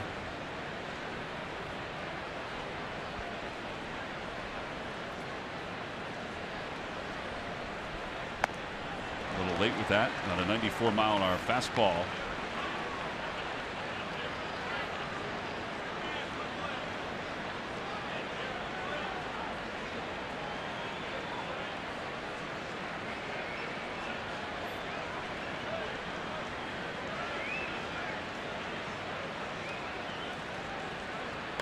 A strike 3 call. Altherr strikes out for the second time. The Phillies leave him loaded here in the 7th. It's time to stretch. The Phillies on top 5-0 over the Cubs.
doing Take Me Out to the Ball Game here at Wrigley Field. Are you going to do it this week? Did they ask you to? They did not. Really? They didn't ask a former major leaguer to come up and do it?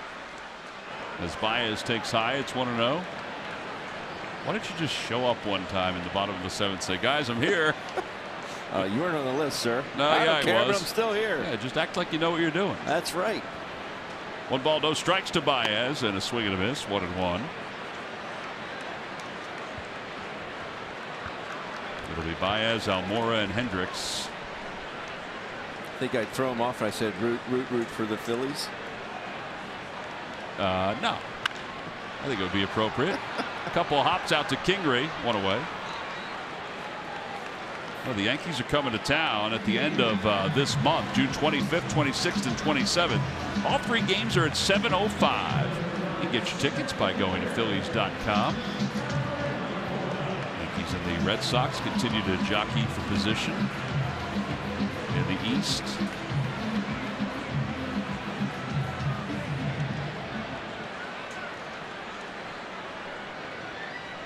Here's Almora. And he takes a strike. It's 0-1.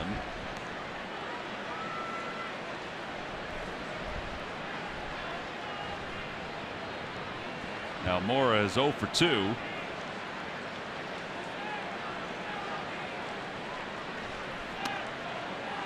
He may have overthrown that one a little bit. A little bit. Phillies pitching staff continues to really hold its own. I mean, not only in the division, but just all around baseball. The starting staff, 3rd best earned run average in the National League at 3.40. But even beyond that, with all the problems the offense has had recently, you know, the Phillies starting staff has continued to be one of the best in baseball. Over the last 26 games since the 5th of May, the Phillies starting staff has an ERA of 2.51. They struck out 28% of the hitters that they faced. That could have been a strikeout there. It was a little low. But the 2.51 ERA for the staff, Ben, is the best in all of baseball. Over to shortstop again. Kingery. Well, that took a pretty big hop. Sure did. And there are 2 outs. And that's why it's always the first thing I look at when you look over pitching numbers. It's always the ERA. Right. Always. And I know there are people that shy away from right. it, but I think you have to look at it, even though baseball is changing right before our eyes statistically.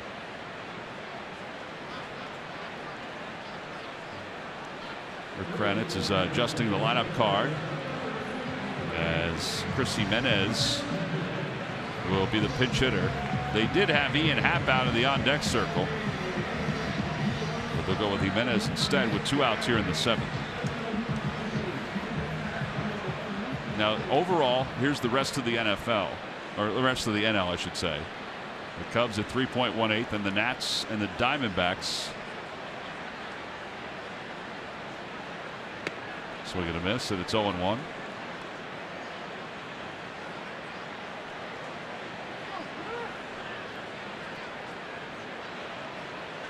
That is the overall pitching staff.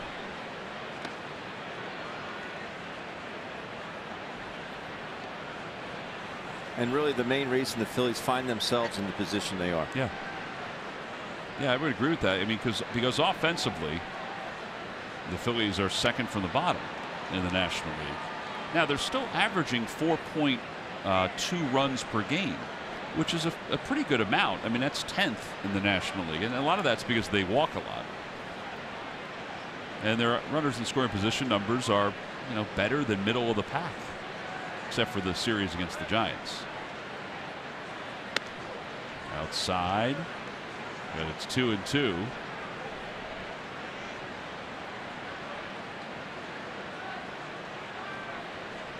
I'd say this will probably be Zach Eflin's last inning, but another one for Kingery. This one to his left.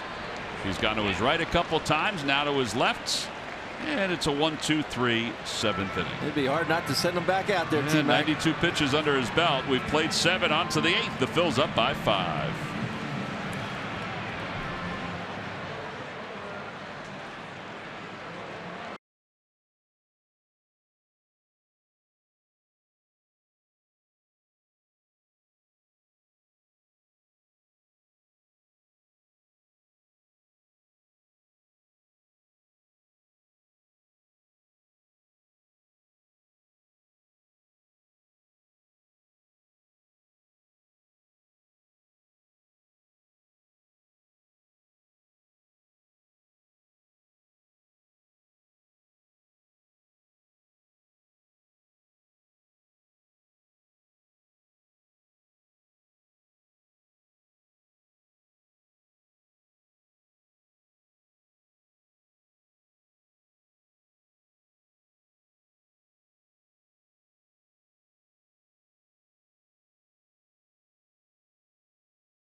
DelvalHondaDealers.com.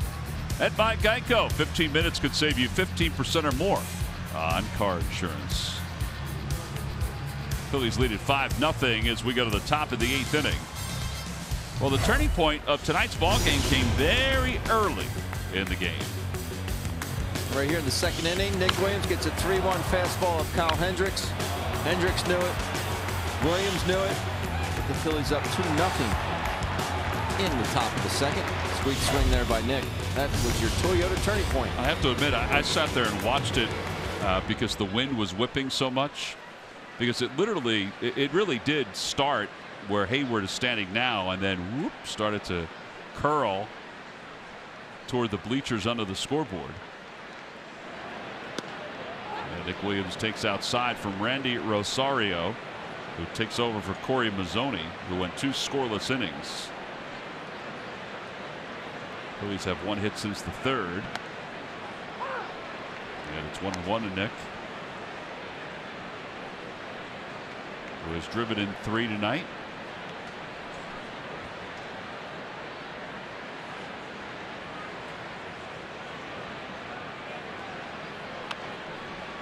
And it's 1-2. Rosario, fastball 93-96, a slider 84-87, and a changeup at 85-87.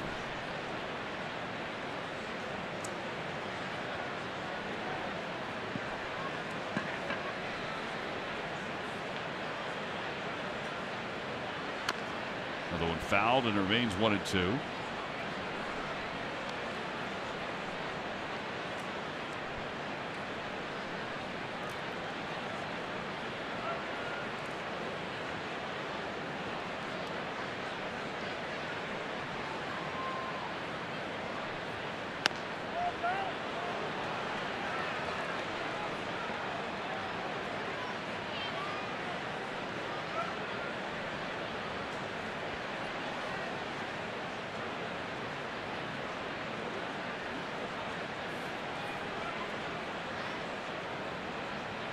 Pulled to the right side, and to his left a few steps is Zobrist. Williams is retired for the first out. MLB At Bat is your #1 Philadelphia Phillies app. Customize your experience to catch every moment this year. Get the Phillies home screen icon and features such as the MLB.TV Game of the Day, pitch tracking, in-game highlights, live radio broadcasts, stats, news, and more. Download MLB At Bat today. Franco is 1 for 3. He's grounded out, singled and struck out.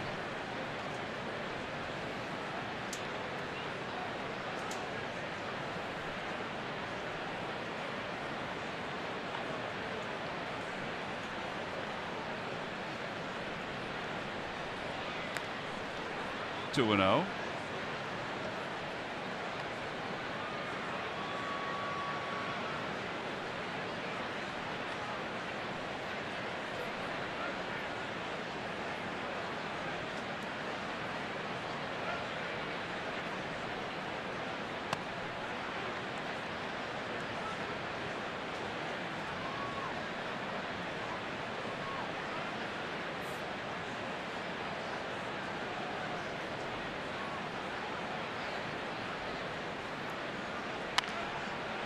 Green light, 3-0. And he fouls it off. It's 3-1. Aaron Nola will be back in action tomorrow for the Phils. And he will be opposed by Jose Quintana.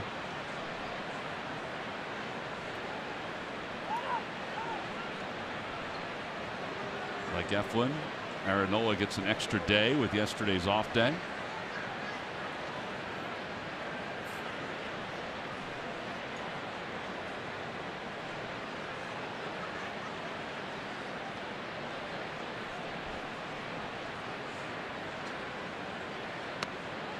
Ball 4 to Franco, so he draws a walk. Phillies have drawn 6 walks today. Time now for the Ram Truck Stuff the Fans Trivia Quiz answer. All right, Ben, here we go. Who were the last 2 Cubs 20-game winners? Well, one that had a big day today in the form of the interview world, and that would be Jake Arrieta. All right, Jake Arrieta is correct. He had 22 in 2015. Congratulations on that one. The other one that came to mind was John Lieber. And you would say, how the heck would you know that? How would you know that, Ben? Because it just came out of the blue. I remember that season. He had 20 game stuff, 20 win stuff. Yeah, but didn't always put together 20 wins. That's very true. He did not. No, he didn't. But he worked fast, boy. Yes, he did. Log back on to Phillies.com to find out if you're the winner of a Phillies prize pack. Former Phil John Lieber. Yeah, it just kind of came out of nowhere. But he did have good stuff. I would agree.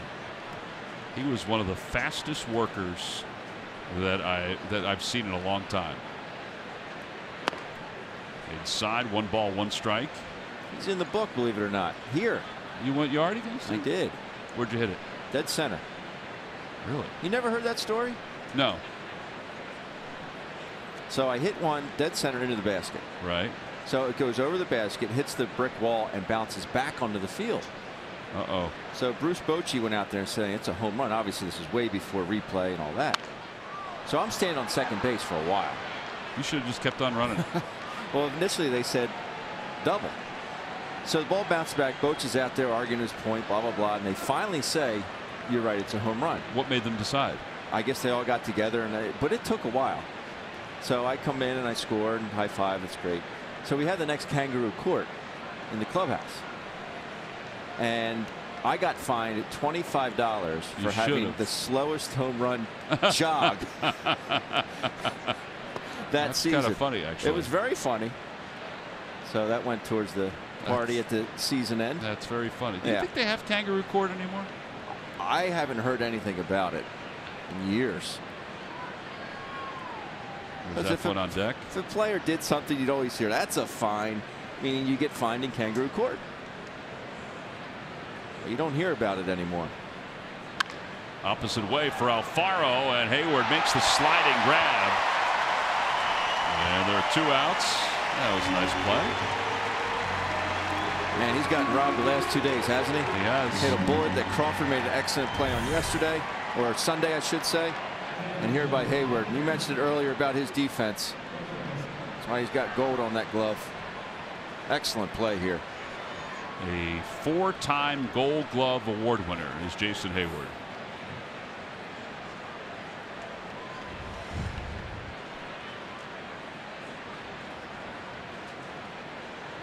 All right, so Zach Eflin's up with 2 men down.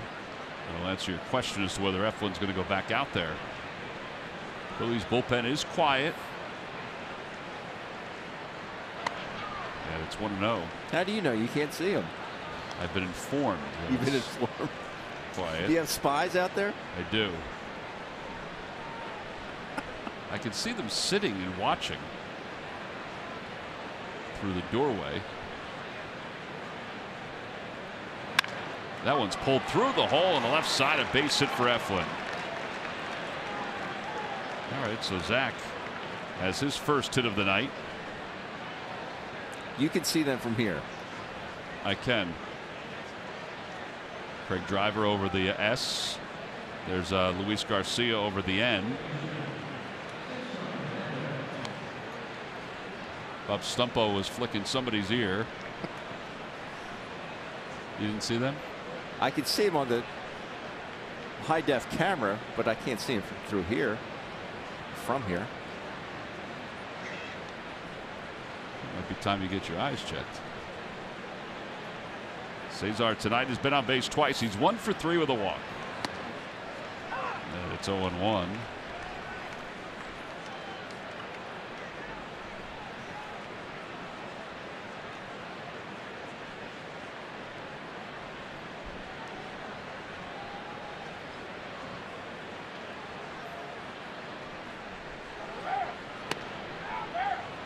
Ball and 1 strike.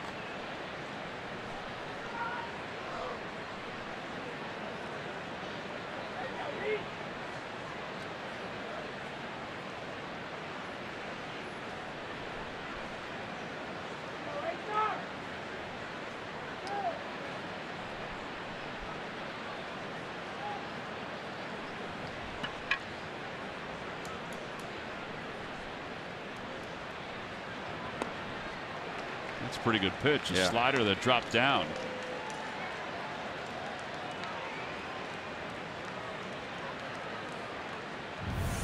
You have to respect the velocity of Rosario. Then he drops that slider. You don't pick up spin. That's a good pitch.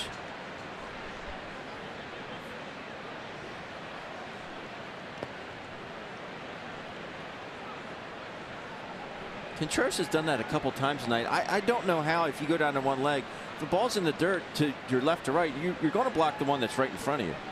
But if there's anything to left or right, there's no way physically that you can get to a baseball. Yeah, it's surprising on a couple of the pitches that he's called. Like a fastball, I guess you understand it. Right. But that would be a dead giveaway to whoever. That you're getting a heater. But to go down to a leg like that. Bouncing ball foul toward the Cubs dugout.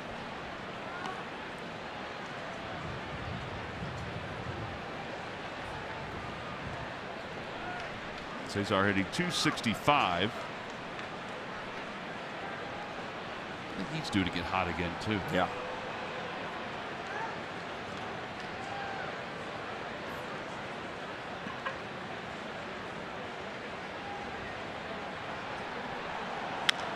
Over to third base. Bryant's got it. He'll just take it to the bag.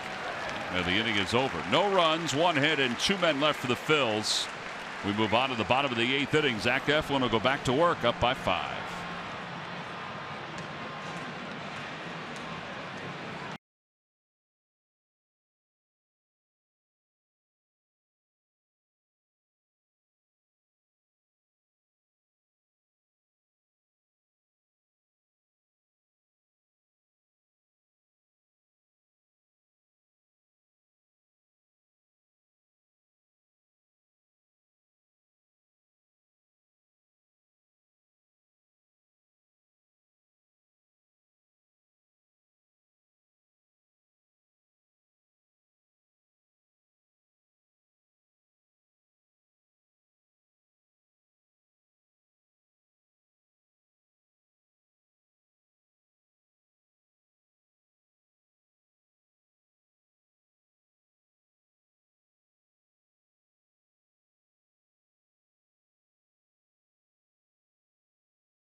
Versus the Cardinals are going quickly.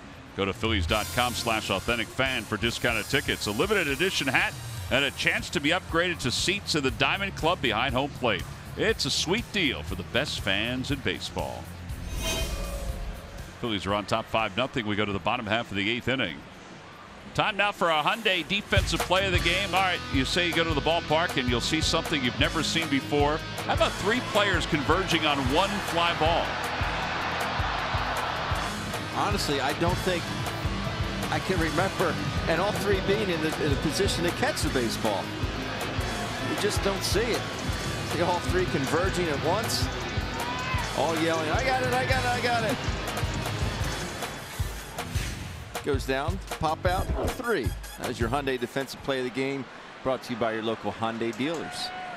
We'll begin the bottom of the 8th inning, and Eflin delivers a breaking ball for the first strike to Zobrist. And it's 0-1.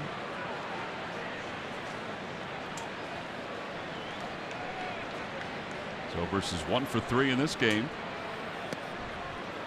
I would think there's a short leash with Adam Morgan and Ramos warming up in the bullpen. Check swing, 1-2.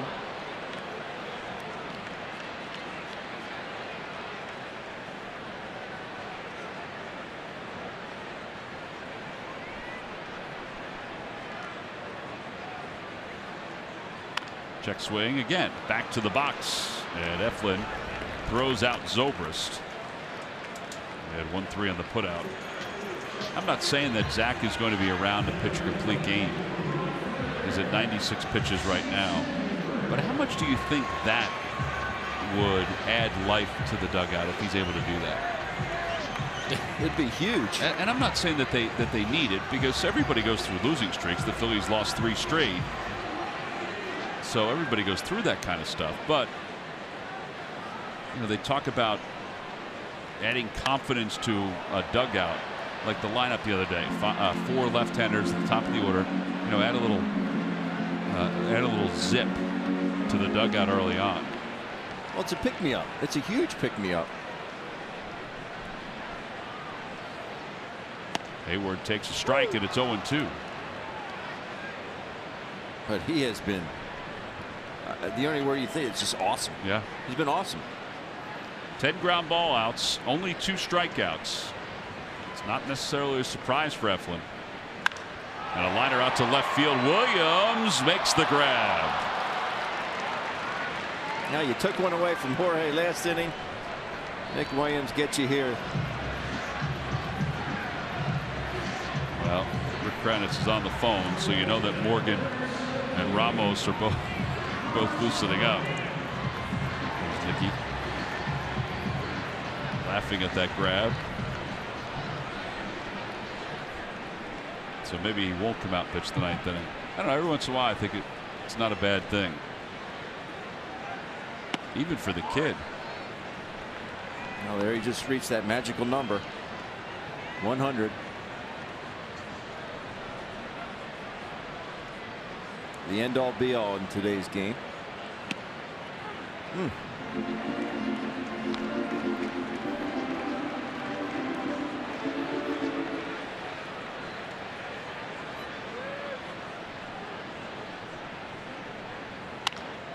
Line drive out to center field. That'll drop in front of Odubel. Not hit that sharply by Bryant, who's 2 for 4. And Anthony Rizzo is the batter.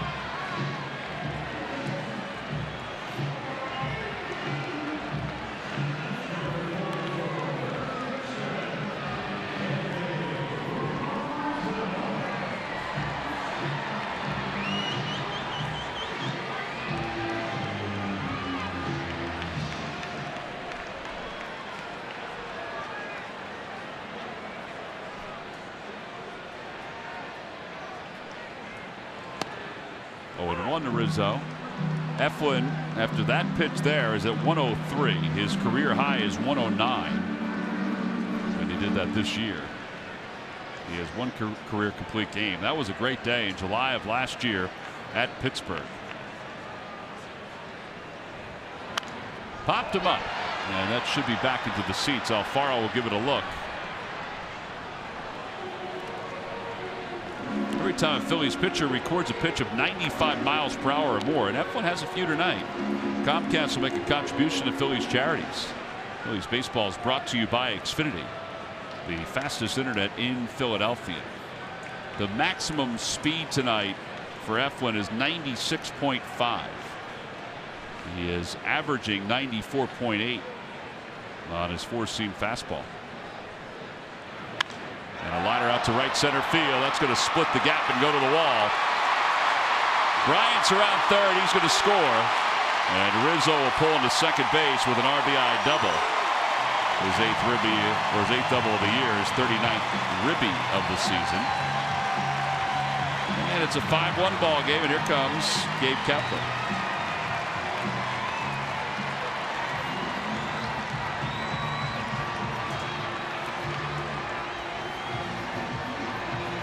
A shame. Yeah, I think he wanted to push him at least through this 8th inning if he could. Yeah, especially getting those 2 quick outs. Well, that's when I know I started to think maybe he could complete it. Well, that's 8 hits now for the Cubs, and a pitching change as Eflin's night is done after 7 2/3. Pretty nice outing for the Phillies right-hander. We go to the pen. We'll be back after this.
Thrones night at the ballpark. Fans who purchase tickets through the Theme Nights page receive a limited edition Philly Fanatic Game of Thrones bobblehead.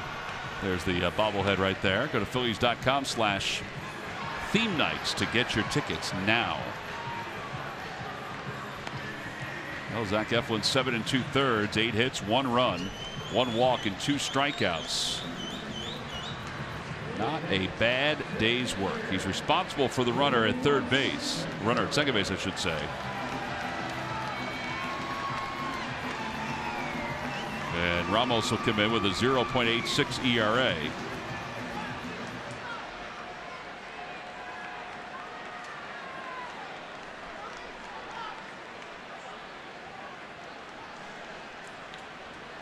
And he'll face Contreras. And he swings at the first pitch into foul territory, first base side, and the inning is over. 1 run scores on the RBI double by Anthony Rizzo. Eflin's night is complete. We'll go to the 9th. The Phil's up 5-1.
Truck 1990s BP pullover for men 15 and older. Go to Phillies.com right now to purchase your tickets. There's some names right there. Ernie Banks, Ron Santo, Fergie Jenkins. Some of the retired numbers that are flying up on the foul poles on each side. Top of the 9th inning, Phillies up 5-1. And Odubel Herrera will lead it off. Rosario begins his 2nd inning of relief work. And it's outside, 1 ball and no strikes.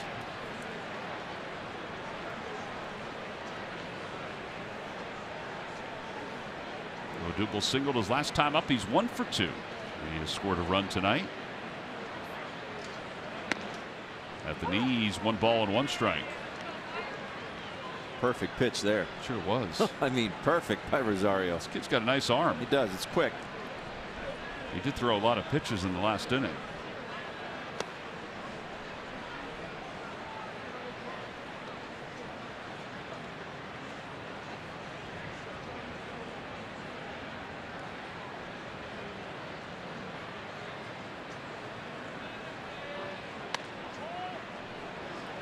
Close.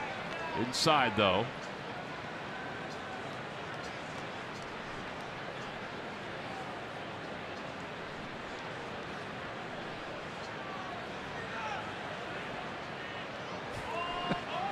Just stopped. Odubel danced up in the box a little bit.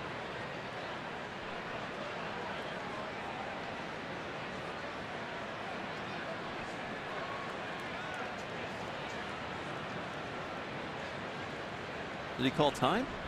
I don't know if Contreras did or Odubel did. Odubel loses his helmet. It's 3-2.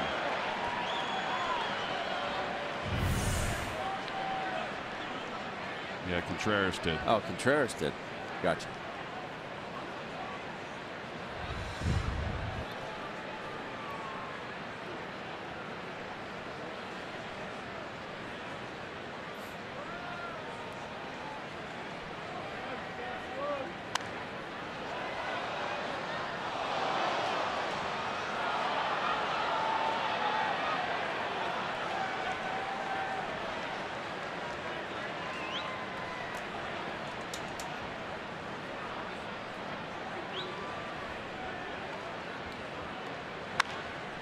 Fly ball out to left field and over toward the line in foul territory, and Baez makes the catch as he flips it to the stands. Look at the fan holding the glove up. Baez making sure everybody knew he got it. And there's one out here at the top of the 9th inning. Reckless abandon. This is a fine play. Well, to hold on to as he flipped into the crowd, and it's not a soft landing at all. No, we saw the first 2 batters of the game. How the wind has really played. I mean, it's uses that wall to really slow his momentum. And those 2 guys. It's a fine play.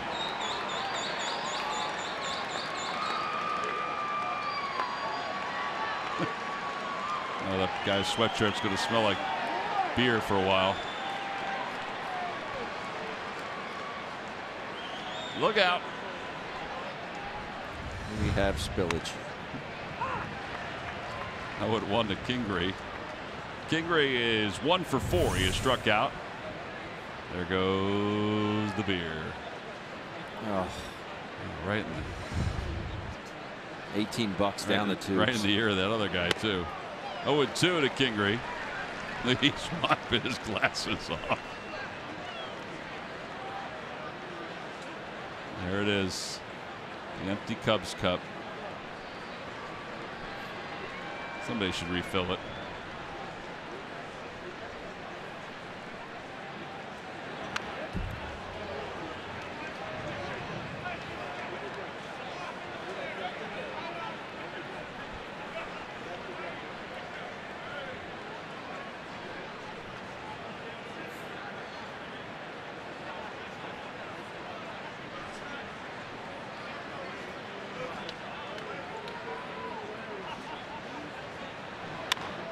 That one's golfed out to left at Schwarber.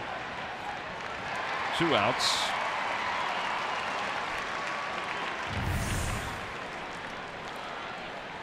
.111 feet Baez covers on this grab. That is something. Where was Bryant going? He was just spectating.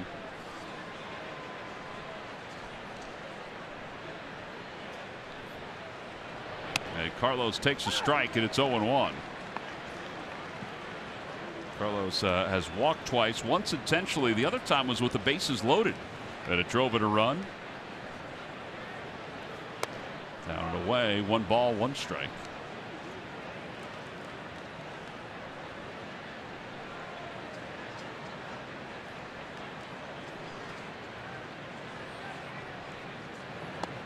A little low.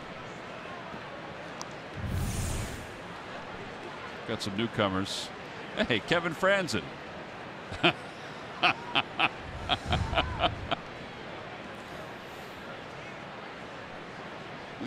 balls and 1 strike. Outside 3-1. There's Kevin. He's back.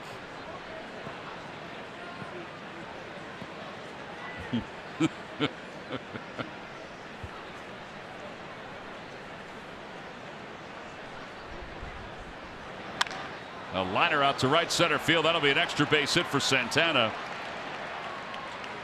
as he trots into second base. A 2-out double. That's his 14th double of the year. It's only the 2nd hit for the Phillies since the 3rd inning. Yeah. Actually, make that the 3rd. Good piece of hitting here. He got the barrel on it as he drove it the other way. Go with it.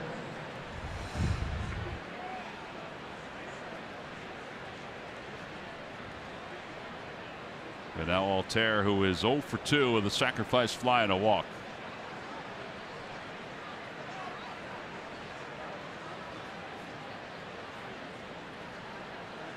Puts that one back toward the middle. A base hit it to center field. Santana's on his way home. Almora will not make the throw. That is the second RBI of the night for Altair. And the Phillies lead it 6-1. That's got to feel good for Aaron. Yeah, I know this is a team sport, but I'm so happy for Aaron Altair personally, because it's been a rough go. He had 4 strikeouts on Sunday. He had a couple more strikeouts tonight. He did have the sac fly, but it's been a rough go. And he jumps on this pitch early. Right back up the box. Carlos Santana scores easily. So now Williams, who has 3 RBIs, he swings at the first pitch and fouls it up to the upper deck. Oh man, there was a guy walking that had no idea the ball was going at him. It hit the wall and then he dove down and grabbed it.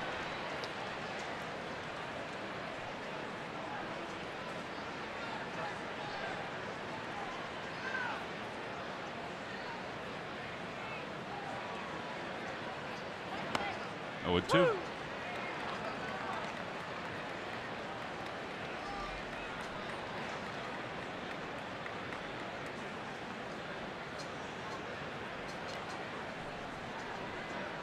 Well, the beer smell was too much for him.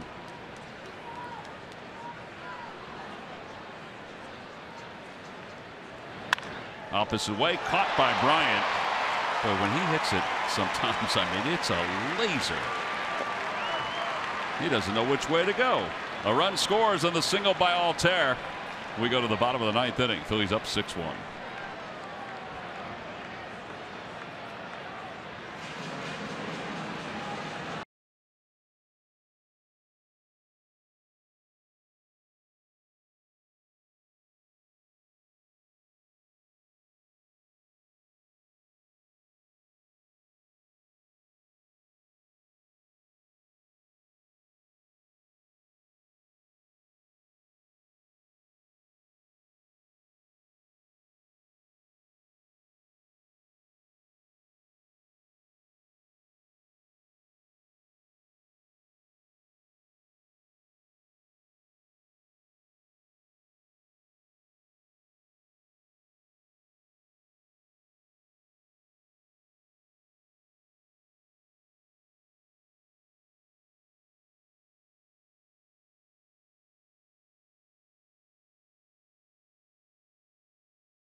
Well, June 19th, we will be traveling. That's right, to Section 138.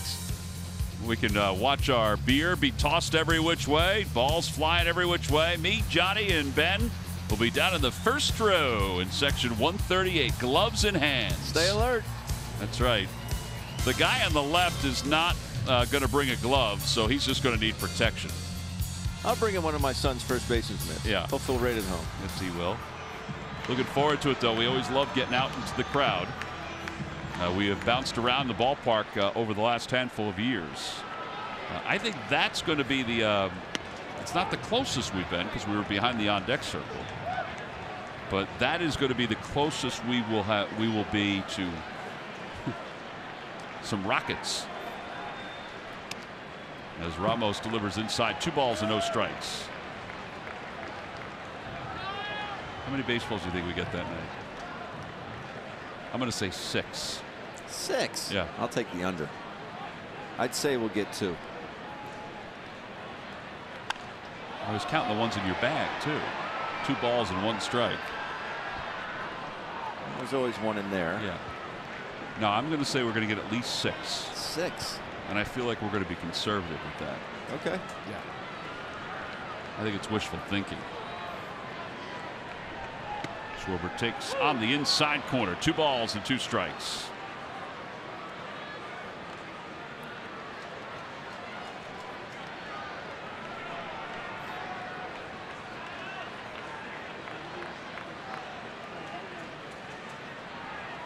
Check swing. Did he go? No, says Jerry Lane. Yeah, we probably could use one of those fish nets that we had last year. Not the big one that you had. You caught the hot dog with. That was hard to catch that hot dog with it. And ball 4. Really close pitch. And Schwarber walks. Time now for our W base and deliveries of the game. After struggling in San Francisco, the Phillies were 0 for 17 today. They've been able to bang out some hits. They have 9 hits overall. A lot of production going on between the Phils from the top to the bottom. Gabe Kapler is out. Ramos is going to be taken out of this ball game with a runner at first base, and Javi Baez coming up. So a pitching change. Ramos goes to third. He's responsible for the runner at first, and we'll be back with the Phils up 6-1.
Michael Barkett and Ricky Bo are standing by. They'll break down hallway cam, and they'll also talk about Zach Eflin's night tonight, how impressive he was, the fact that Phil's offense came to life this evening.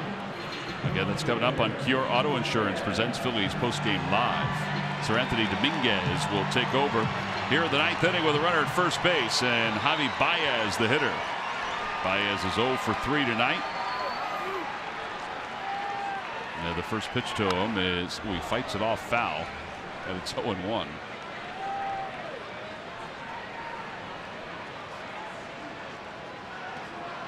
You know, as the week goes on, it's going to filter in some of the local players that were taken in the Major League Baseball draft. We talked about Tim Brennan from St. Joseph's earlier, Jimmy Herron from Harleysville,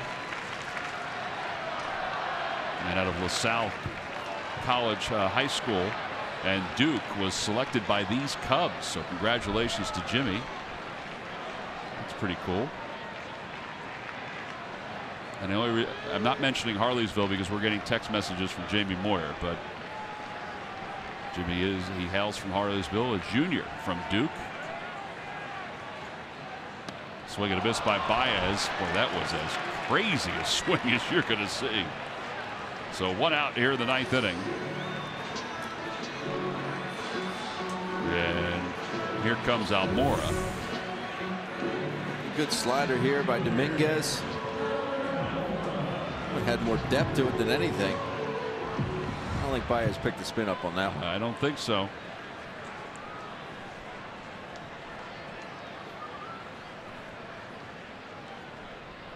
And a line drive to left field. Williams is over, and he makes the sliding grab. And there are 2 outs here in the 9th inning. He's been kind of busy out there in left field tonight.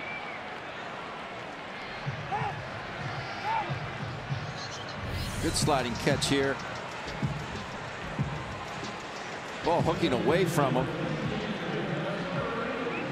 Helps to be wrong-handed on that one, T-Mac. No way he could have used 2 hands on that one. 2 away, and here is Ian Happ. Happ 239, 8 home runs, 19 RBIs. Got a first pitch down low, 99 on that heater. Had Jordan Baker bailing behind Jorge Alfaro.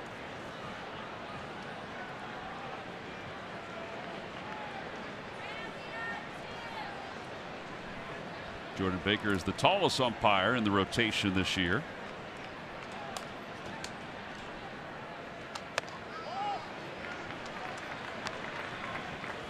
Two and 0 to Happ. 8 pinch hits in his career, including 3 home runs.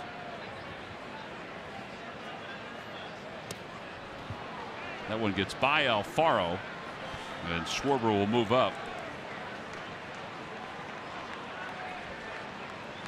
I thought he fouled it. I did too, but Jorge got up and started to run after that one immediately.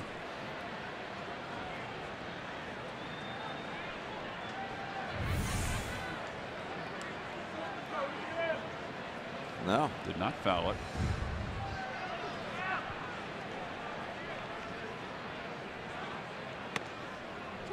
'98, 2-2.